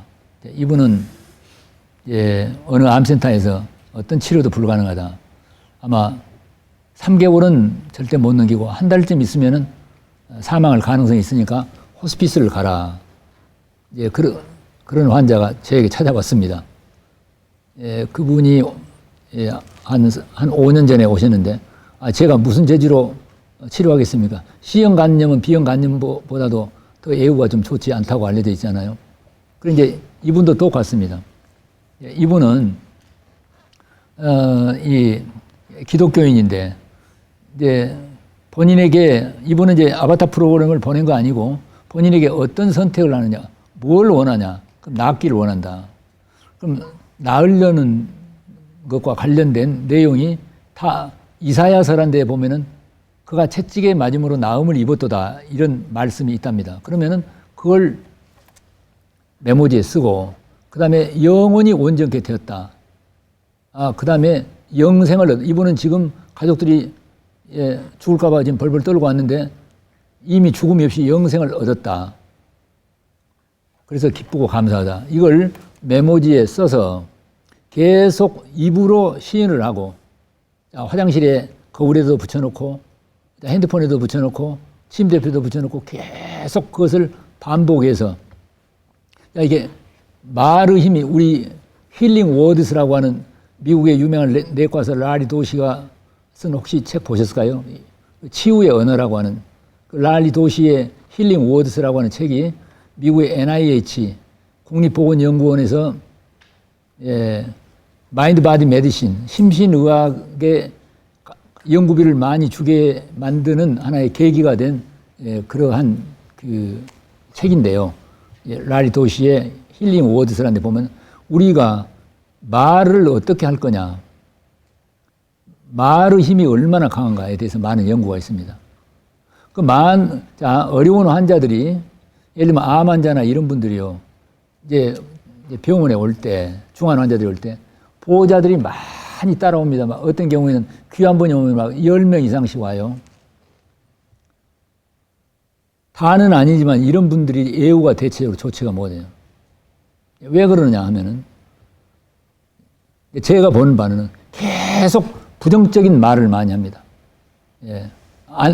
곧 돌아가실 거라는 이야기를 많이 해요. 근데 그 본인이 치유의 언어를 어떻게 쓰냐. 가족과 그 주변 사람들이 평소에 그 환자에 대해서 뭐라고 말하는가, 그 다음에 무슨 신념을 가지고 있는가가 엄청나게 큰 영향을 미친단 말입니다. 그래서 우리가 이 치유의 언어라고 하는 게 아주 중요한데 이분은 모든 가족들이 다 계속해서 하루에 10,000번씩만 다 나음을 입었습니다. 감사합니다. 온전케 되었습니다. 감사합니다. 영생을 얻었습니다. 감사합니다를 10,000번씩만 입으로 말하고 그리고 마음으로 믿고 상상하는 방법을 한번 해보도록 권했습니다. 10,000번씩 말하는데 보통 걸리는 시간이 3시간 반 걸립니다. 근데 이분은 10,000번이 아니라 거의 한 15시간가량 한다는 것입니다. 지금 이분 아무렇지도 않습니다. 그래서 이제 제가 이제 암이 사라졌는가 보려고 초음파 검사를 했는데 암이 그대로 있어요. 사이즈가 조금 줄어드는지 그대로 있습니다. 이런 것보다 캔사 임뮨 이퀄리브리움이라고 그래요. 암 면역 평형 상태다. 의학 용어로 암 동면기, 암 휴면기 그래요. 암을 가지고도 오래 산다. 그래 요즘 이제 일본에서 주목받는 암 그 전문가로서 다니카와 게이시라고 하는 사람이 암이라는 말을 들었을 때와 또 웃음이라고 하는 의학자가 이 이렇게 하면 암은 낫는다. 이런 책들이 있는데 거기 보면 다 제가 하고 있는 이런 이야기를 많이 하고 있습니다. 가족과 본인들이 자, 우리 목표는 자, 병과 싸우다가 고통을 받는 게 아니라 오래 사는 것이다. 고통을 줄이고. 그러면 자, 우리가 치료 전략을 세울 때에 자, 지금 하고 있는 방법이 고통을 줄이고 오래 사는 목표에 부합하냐 아닌가 그것을 잘 생각해 봐라. 그래서 담대한 발상의 전환이 일어난다. 담대한 발상의 전환이 일어나는 것은 우리가 의사의 눈으로 볼 때는 아주 절망적이지만은 자, 그걸 받아들인 게 아니라 38년 병자에게 즉시 자리를 들고 일어나라 걸어가라. 이거 의학적으로 보면 말도 안 되는 소리지만은 그것을 내가 받아들일 때 기적이 일어나듯이 자, 이런 분들이 이렇게 된다 그런 이야기입니다. 74세 된 그 당뇨 후유증 환자가 한 9년 전에 저한테 오셨습니다. 자, 이분은 뭐 여러분이 당뇨가 오래되면 인슐린도 쓰게 되고 그래서 뇌경색도 있고 심근경색도 시술하고 망막 장애로 이제 수술도 여러 번 받고 신장 장애가 있어갖고 곧 투석을 해야 될지도 모르고 자 감각 장애가 있어가지고 발바닥이 땅에 닿는지 안 닿는지도 모른다고 하는 그런 분이 저에게 왔습니다. 그분은 자식들에게 유언도 다 하고 재산 분배도 다 하고 이제 거기 마음이 죽기로 돼 있는데 이분에게 아까 말한 완전한 생체 육체 환경을 자 집돼지를 산으로 풀어주는 그런 방법하고 마음의 환경을 지금 죽는다고 하는 어둠 그것을 돌이켜서 생명의 빛 쪽으로 돌리게 하는 이분도 그 아까 그 아바타 프로그램에 돌려가지고서 나는 다 나음을 입었다라고 하는 것을 계속 하루에 몇 시간이고 하도록 하고 근데요 이분은 지금 9년 됐는데 서해안 지역에서 지금 태양광 발전 사업을 한다고 작년에 오셨어요.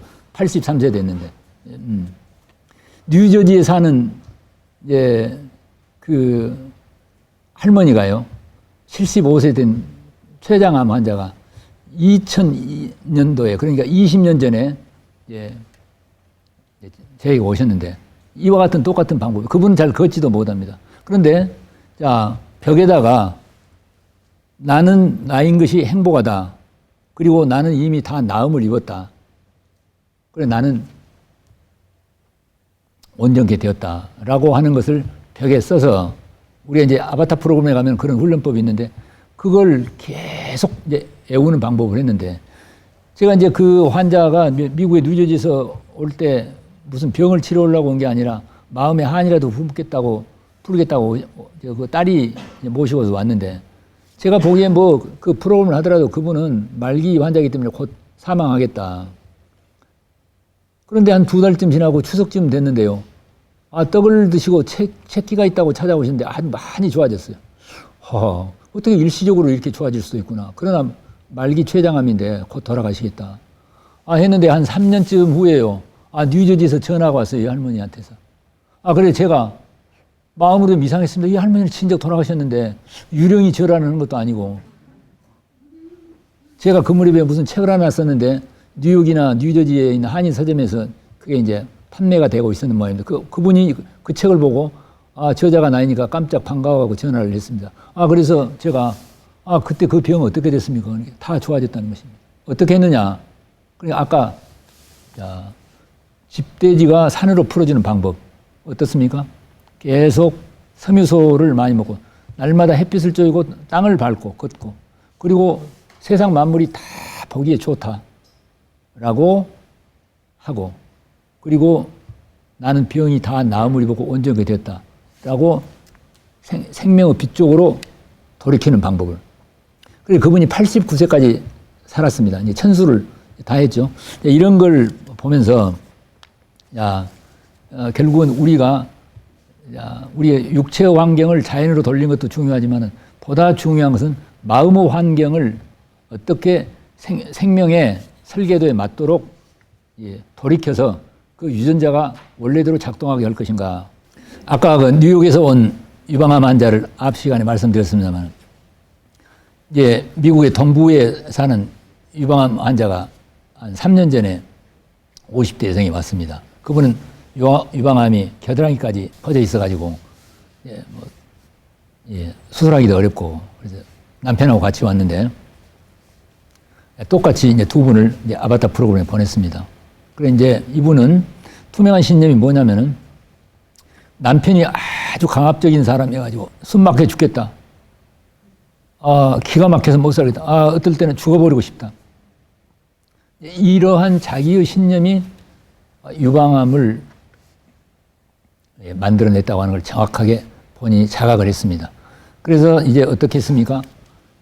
자기의 마음의 환경을 나는 다시 남편과 남편을 용서하고 화목한다라고 하고, 또 자기의 신념은 무엇입니까? 나는 사기 유방암 환자라고 하는 신념이 있는데 나는 유방암이 이미 다 나음을 입었다라고 마음을 환경을 바꾸고, 아까 뉴욕에서 온 유방암 환자처럼 생체식이라든가 절식 방법이라든가 육체에 대한 자연치유, 즉 육체의 환경을 바꾸는 방법과 이 마음의 환경을 바꾸는 방법을 했는데 1년 만에 왔는데요. 거의 많이 좋아졌어요. 근데 이분의 그 남편에게서 참 재밌는 일이 났습니다. 남편은 한국의 공기업에 있다가 이분이 성격이 아주 좀 우리말로 꼬장꼬장한 분이어가지고 복견돼가지고 미국에 이민을 갖고 사업을 하는데 능력도 있고 사업을 해가지고 수입이 잘 되는데 그냥 허리케인이 휩쓸어가지고 그냥 망해버리거나 집이 불나버리거나 뭐 도둑을 맞거나 사기를 당하거나 돈이 전혀 들어오질 않아요. 그래 이제 신념을 봤더니 투명한 신념이 어렸을 때 부지불식간에 부자는 도둑이다라는 그런 생각과 돈은 추하고 더럽다, 청빈한 삶이 아름답다라고 하는 투명한 신념을 가지고 있었어요. 이분이 7, 8살 먹을 때 한국에서 농촌에서 춘궁기에 부자가 가난한 사람에게 쌀을 한 가마를 빌려주면은 가을에 그 배로 2가마를 갚는 그런 아주 지독한 고리 대금업이 있었답니다. 이걸 보면서 어린 마음에 세상에 부자는 그 가난한 사람을 저렇게 가혹하게 착취하는구나. 부자는 정말 도둑이다. 돈은 정말 더러운 것이구나. 이런 신념을 부지불식간에 가지게 됐어요. 그래서 자기에게 그 돈을 거부하는 신념이 자기의 경제적 번영을 가로막는다 하는 걸 정확하게 알았습니다. 그래서 그걸 다 지우고, 부자는 존경스럽고 훌륭하다. 돈은 아름답고 좋은 것이다. 내 한 달 수입은 5만 달러다. 라고 하는 신념을 만들어서 메모지에 써가지고 날마다 그걸 틈나는 대로 외웠습니다. 그래서 저는 이제 요즘 저희 병원에 오신 분들에게 그분이 5만 달러가 됐겠습니까? 안 됐겠습니까? 그분이 1년 만에 왔는데 5만 달러가 됐다는 거예요. 저에게 용돈을 주고 갔습니다. 그래서 이제 여러 선생님들께서 이 방법을 해가지고 혹시 수입이 많이 들어오면은 나중에 온라인 번호를 가르쳐 드릴 테니까 저에게. 그래서 이제 그분은 아까 그 신념을 지우고 무엇이든지 기도하고 구하는 건 받은 줄로 믿으라 라고 하는 방법대로 그걸 계속 마음밭에다가 뭘 선언하느냐. 그런 자기 개발서에도 많이 보셨죠? 자기가 이루고자 원하는 것을 하루에 100번씩을 노트에 써서 100일간만 하게 되면 이루어진다든가 뭐 이런 것들이 많이 있지 않습니까? 그게 사실은 전부가 다 자기 개발, 의식을 바꾸는 개발은 딱 한마디로 말하자면 내가 무엇을 믿느냐. 정말 의심 없이 그걸 믿을 때 현실로 된다. 오늘 마인드 바디 메디신이라는 심신의학의 핵심 명제는 내가 원하는 것을 이미 받았다고 믿는 거기에가 있습니다. 그래서 이제 그분은 자기 부인의 유방암이 좋아지고 그렇게 좋아진 것을 이제 주변 사람들에게도 계속 이야기를 하고 이제 그런 걸 볼 때 우리가 이 어떤 어려운 경우라도 이제 이런 걸 보면서 저는 이제 우리 병원 오는 모든 분들에게 꼭 이렇게 말을 합니다. 많은 사람들은 나에게는 이러이런 병이 있다라고 믿죠. 그래서 병을 낫겠다고 하는 목표를 정해놓고 그 병을 낫기 위해서 여러 가지 뭐 약도 쓰고 수술도 하고 이런 여러 가지 자연요법도 하지요. 근데 저는 이제 그렇게 가르치지 않고, 자, 이미 다 나음을 입었다. 자, 병이 이미 다 나았다고 믿고 병을 낫겠다고 하는 목표를 가지지 말고 삶에서 자기에게 가장 행복감을 주는 삶의 목표를 정해서 그 목표를 꿈을 꾸면서 그 목표가 이루어졌다라고 그걸 믿도록 하는데, 이런 방법을 권하고 있는데, 그래서 이제 메모지에 써가지고서 자, 화장실에 거울에다 붙여놓고 침대에다 붙이고 핸드폰에다도 붙여놓고 여성들 같으면 싱크대 앞에다도 화장대 앞에다도 자, 자동차 운전에다 붙여놓고 틈만 나면 계속해서 자,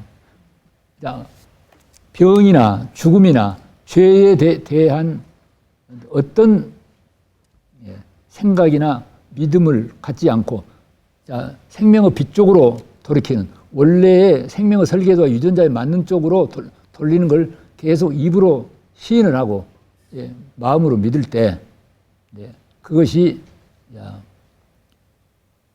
집돼지가 산돼지가 되는 것처럼, 코끼리의 상아를 다시 나오게 하는 것처럼 유전자를 작동시켜서 대변화가 올 수 있다. 저는 이제 이렇게 확실하게 믿습니다. 제가 이제 오늘 그 이제 성경 이야기를 이렇게 자주 했는데, 저는 아까 말씀드린 대로 성경을 생명책이라고 해서 하는 것입니다. 저는 광주 기독병원에서 수련을 받을 때 아주 성경을 아주 싫어하고요. 아침에 예배 시간을 보면 싫고, 수술방에 들어가서 간호사들이 찬송가를 합창하면 그렇게 듣기 싫어가지고 제가 아주 성경이라면 정말 싫었는데, 2007년도에요. 그 태국의 파타야의 대학생 해외 봉사 단체인 국제 청소년 연합 단체에 이제 초청을 받아가지고 그 이제 봉사 활동에 갔는데, 거기에 그 대학생들을 상대로 해서 그 마음의 교육, 마인드 교육을 하는 주 강사님께서 구약 성경 민수기에 나온 이제 이런 이야기가 있습니다. 불뱀과 놋뱀이란 이야기가 있는데, 저는 그때 그 이야기를 듣고 제가 아주 크게 좀 놀랐습니다. 불뱀과 놋뱀 이야기가 뭐냐면은 오늘 우리에게 다 삶에 해당되는 이야기인데, BC 1500년경에 모세가 이스라엘 백성들 약 60만 명을 그 이제 거기에서 인도해가지고 가나안 땅으로 이제 가는데, 백성들이 너무 고통이 많으니까 하나님을 원망하고 모세에게 불평을 많이 하니까 하나님이 불뱀을 내려서 불뱀에 물려 죽는 일이 생겼습니다. 그래서 백성들이 너무 두려우니까 모세에게 이 불뱀을 떠나도록 기도를 하도록 했는데, 그 이제 기도를 했는데, 자, 하나님이 불뱀을 떠나게 하는 게 아니라 장대에다가 뱀을 달아서 쳐다봐라. 그러면 산다. 그래서 모세가 이제 장대에다가 놋쇠로 만든 놋뱀을 달아가지고 쳐다보는데, 그래서 불뱀에 물린 자마다 쳐다본 즉 살더라. 이제 그런 이야기가 있습니다. 근데 그 이야기가 무슨 뜻이냐면은, 야, 땅을 보지 말고 하늘을 봐라. 땅이라는 게 육체를 말하는데, 육체에 있는 고통, 육체에 있는 고통이 뭡니까? 아까 병과 죽음과 죄에 대한 고통인데, 그걸 보지 말고, 자, 그리스도의 십자가를 봐라. 이제 이런 뜻이랍니다. 그리스도 십자가라는 뜻이 무슨 뜻이냐면은, 아까 마르틴 루터처럼 그 죄가 많이 있었는데, 그 죄를, 자기 육체를 보면, 마르틴 루터는 계속 자기 육체의 죄를 봤어요. 예. 그래서 이제 불뱀에 물려 죽을까 봐서 계속 봤는데, 자, 십자가를 보니까 아니야. 그가 네 죄를 깨끗하게 다 씻어서, 마르틴 루터 너는 자, 이미 죄를 깨끗이 씻어 너는 무죄야. 이미 의롭게 됐어. 그걸 보니까 마르틴 루터의 죄가 깨끗이 사라졌다. 그게 이제 마르틴 루터의 사상이거든요.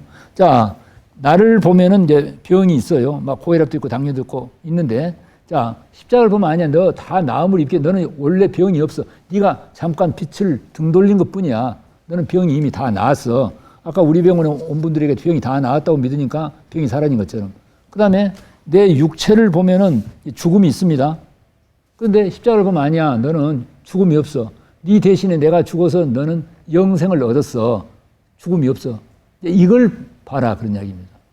그래서, 자, 저는 이것이 오늘날 우리 그 많은 사람들에게 내가 나를 보면은, 내 육체의 환경을 보면은 나는 죄도 있고 병도 있고 죽음도 있고 불완전하고 돈도 부족하고 자식들도 문제가 많고.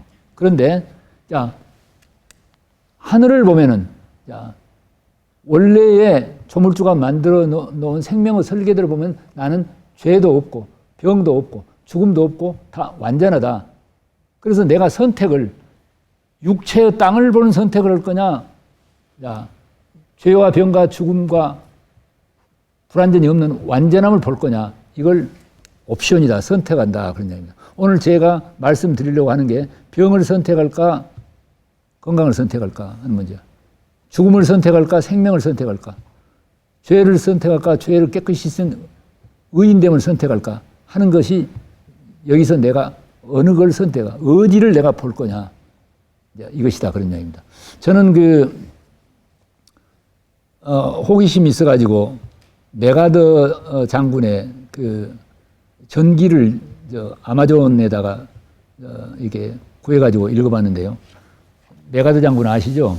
저는 학생 때 메가더 장군을 좀 안 좋아했습니다. 뭐 그냥 전쟁광처럼 보이고, 뭐 중국에다가 원자탄을 뭐 쓰려다가 이제 말썽이 되고, 그래서 중국에다 원자탄을 쓰면 우리나라에 어떻게 될 거냐, 그래서 그랬는데, 메가더 장군이 이제 20세기에 가장 용맹한 장수사라고 알려져 있지 않습니까?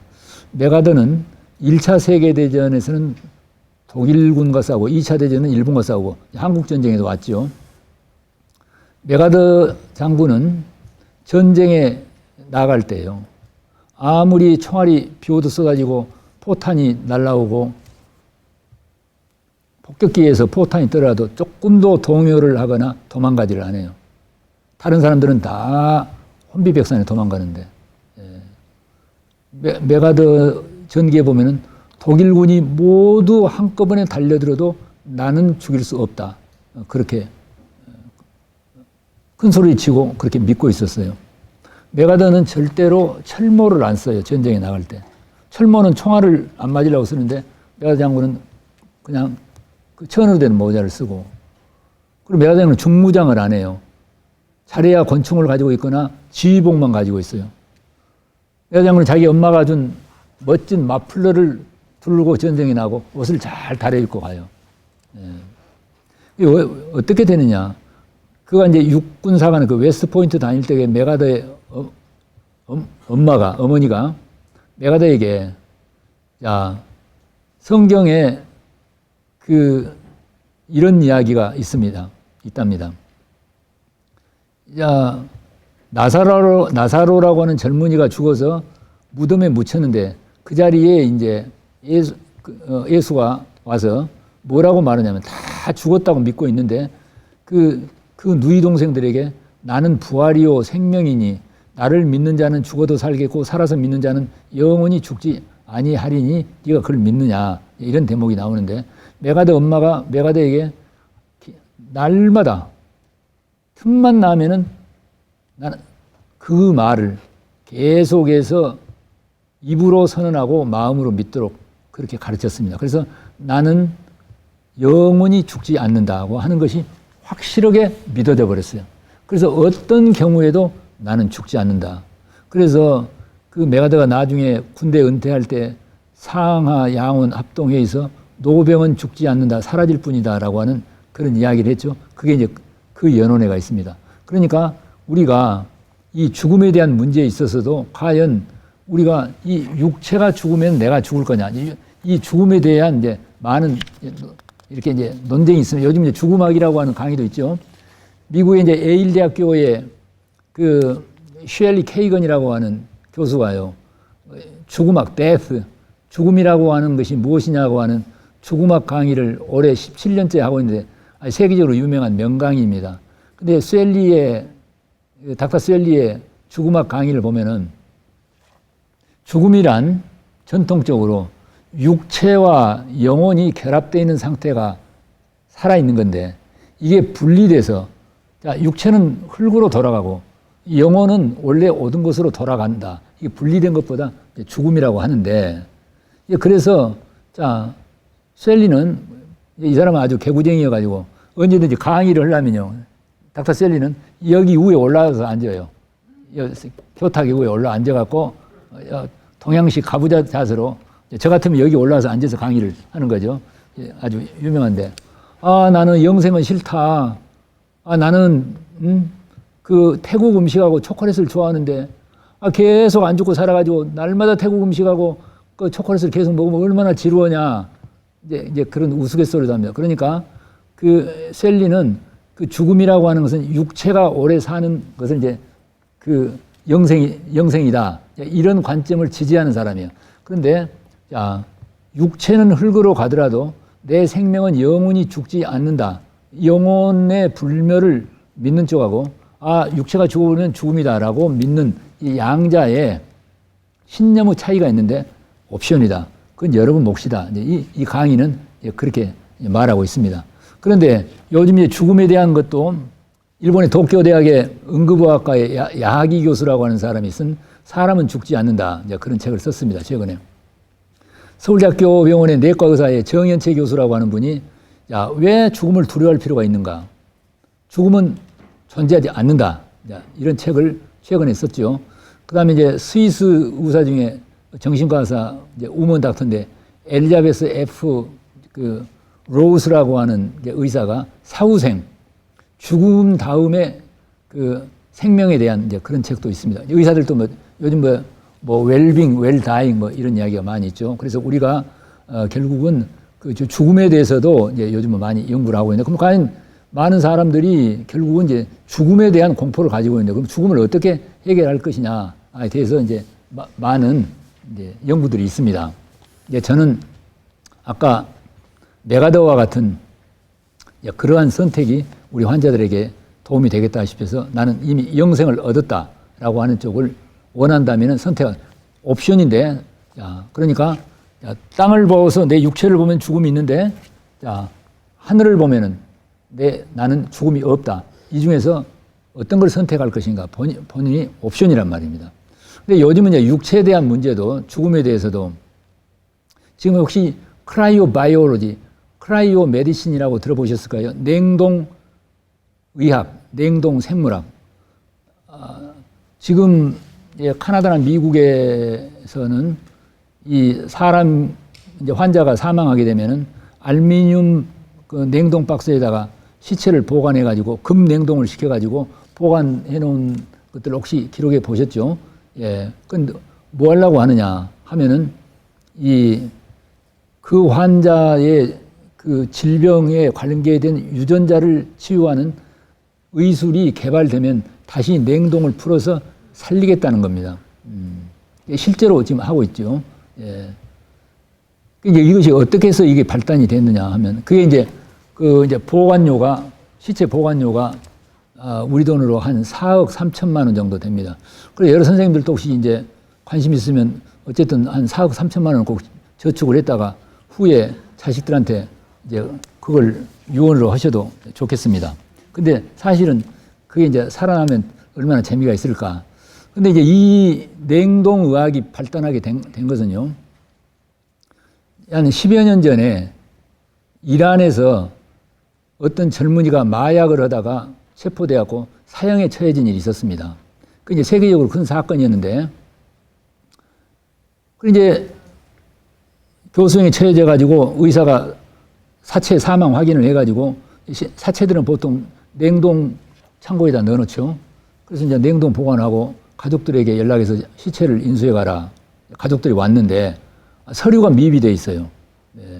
주민등록이나 이런 게 안 맞았던 모양이죠. 그래서 이제 그 사체를 냉동실에서 꺼내놨으니까 그럼 얼른 가서 가져와라. 그래서 서류를 가지고 와가지고 이제 시체를 인수해 가는데 화장을 하기 전에 얼굴이라도 한번 보고 싶다고 부모들이 그 비닐백 안에 들어있는 그 사체를 보려고 지퍼를 열었는데 눈을 떠가지고 살아있는 거예요. 이게 큰 사건이 됐습니다. 세계적으로. 그래 이제 이란 정부 법무부에서는 사형을 다시 집행해야 되겠다. 그러니까 이제 시민들이 들고 일어났습니다. 사형을 집행했지 않느냐. 왜 다시 살아나고 마약을 또 한 것도 아닌데 왜 또 사형을 시켜야. 그래서 죽여라, 살려라. 이게 이제 양자의 아주 요즘 우리 한국에 뭐 촛불 집회하고 태극기 집회가 맞불하듯이 그런 사건이 있었습니다. 그래 결국은 그 최고의 그 이란의 종교 지도자가 이것은 신의 뜻인갑다 해서 살려주라 해서 지금 살았습니다. 이제 그 사건이 난 후로 세계적으로 사망을 확인해가지고 의사가 사망 확인해서 시체 시체 보관소에다 넣었는데 살아난 사건들이 여기저기서 보고가 됐습니다. 아마 어림잡아 한 300~400명 정도. 그래서 그 살아난 사람들을 우리 의학용어로 오토 리서시테이션 페노메논이다. 자동 소생 현상이다. 예. 그런데 이제 왜 의사들이 병원에 발표를 못 했냐면은 죽은 사람이 살아난 걸 발표를 하게 되면 그 병원 신뢰가 어떻게 됩니까?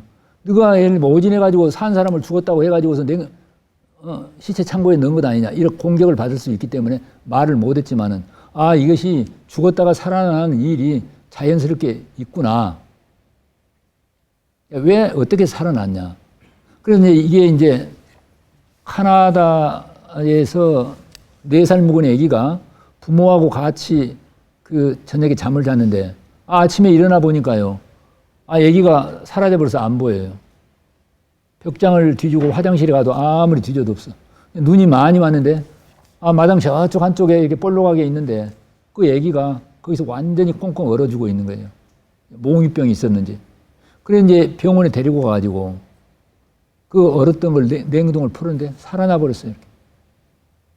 그게 이제 크게 이제 뉴스가 됐습니다. 그래 이제 카나다 북쪽에 그 깊은 산에 사는 산 사람들이 우리 산에는 그 산개구리들, 그것보다 우드 프로그라고 그래.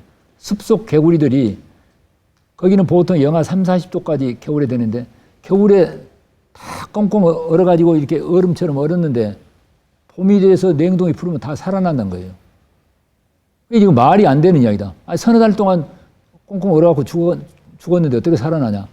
전에부터 갖고 이야기해도 그게 너가 잘못 봐서 그러지 말이 안 된다. 근데 이제 이 소생 현상이 나오면서 미국의 동물학자들이 그 우드 프로그를 산에 가가지고 여름에 개구리들이 뛰어놀 때 개구리들을 잡아다가 실험실에 냉동실에다 넣었습니다.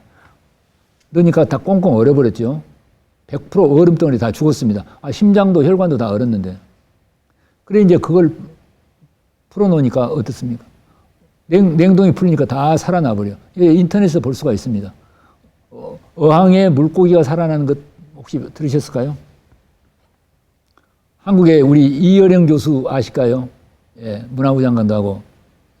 이여령 교수가 최근에 쓴 생명이 자본이다라고 하는 그런 책에도 소개를 했는데, 이여령 교수가 6.25 전쟁 직후에 그 수유리의 그 신혼초에 옛날에 새빵살이 하면요. 여러분 신세들은 잘 모르겠지만은 옛날에는 자릿기도 얼고 오강도 나도 뭐 얼고 그런 시절이 있었습니다. 저는 이제 우리 할머니들 그걸 본 일이 있는데, 그래 이제 신혼초에 집에 이제 그 군붕어를 옛날에는 어항에다 키우는데 너무 추워가지고 아침에 일어나니까 군붕어가 어항 속에서 다 얼어갖고 있어요. 죽어버렸어요. 그래 이제 아끼던 건데 너무 안타까워가지고 이걸 어떻게 묻어줘야 되는데, 그러려면 어항을 얼음을 깨야 되는데 그럴 게 아니라 밖에 따뜻한 데 양지 바른 데다 놔뒀다가 퇴근을 하면은 시체를 묻어야 되겠다. 오후에 와서 보니까요. 군붕어가 사라져갖고, 그래서 생명이란 무엇이냐.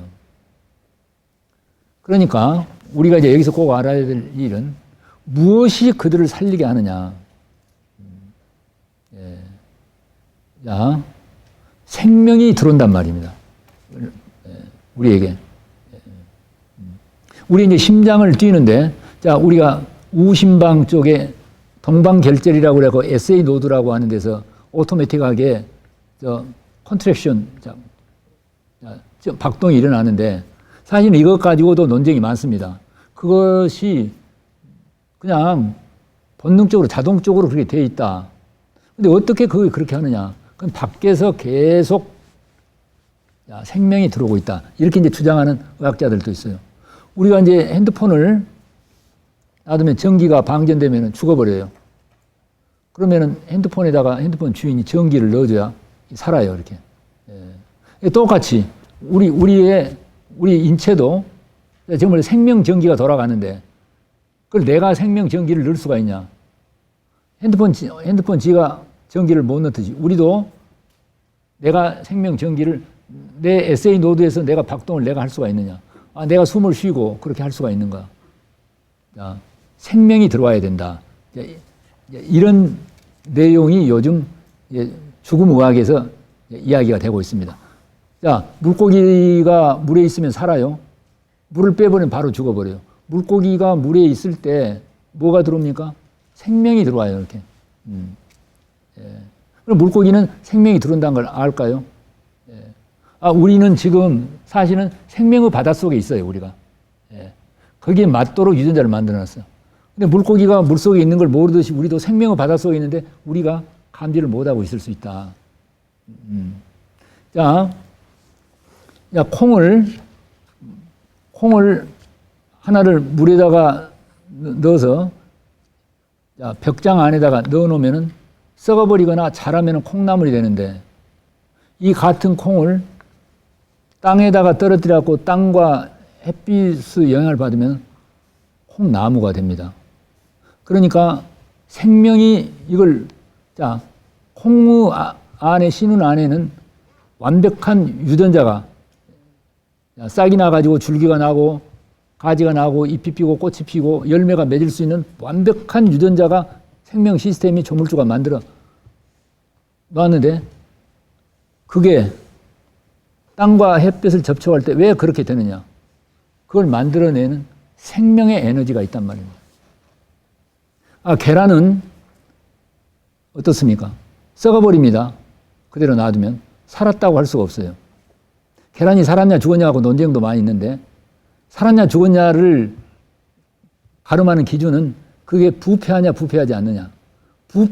생명이 있으면 절대로 부패를 하지 않아요. 아무리 중환자실이 있더라도 그게 현재 생명이 있는 한은 부패하지 않아요. 생명만 빠져나가면 금방 부패해버린대. 계란은 35도 정도 되면 어떻습니까? 금방 썩어버려요. 냉장고에 들어서는 덜 썩는데 36도가 되면은 썩어요. 37도가 되면은 더 빨리 썩어요. 37.5도가 되면은 더 빨리 썩어요. 38도가 되면은 안 썩어요. 38도에서 21일 동안 놔두면은 거기서 병아리가 나와요. 그걸 이제 누가 조절하느냐? 누가 그 계란 안에 있는 신운 안에 유전자에다가 누가 그러한 유전자를 만들어놨냐? 그리고 그냥 계란을 밖에다 놔두고 35도나 6도가 되면 썩어버린데 38도가 될 때 무슨 힘이 그걸 병아리로 만드느냐? 그 생명의 에너지가 들어온다. 우리에게 많은 모든 동식물에게 생명의 에너지가 들어온다.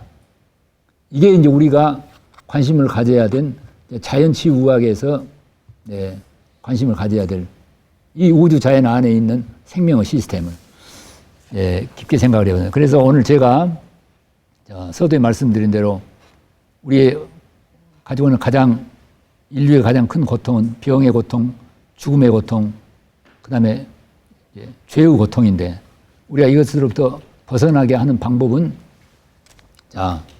우리에게 죄와 병과 죽음이 있다고 믿는 그 선택을 버리고 하늘을 보면서 우리에는 병도 없고 죽음도 없고 죄도 없도록 완전한 생명 시스템과 면역 체계를 조물주가 다 만들어 놨기 때문에 그걸 믿고 그 시스템이 잘 작동하도록 그 생명의 빛 쪽으로 내가 등을 돌리지 않고 돌이켜서 그걸 받아들이는 육체의 선택과 마음의 선택을 할 때 우리는 죄와 병과 죽음의 고통에서 벗어나서 영원히 온전하게 될 수 있다.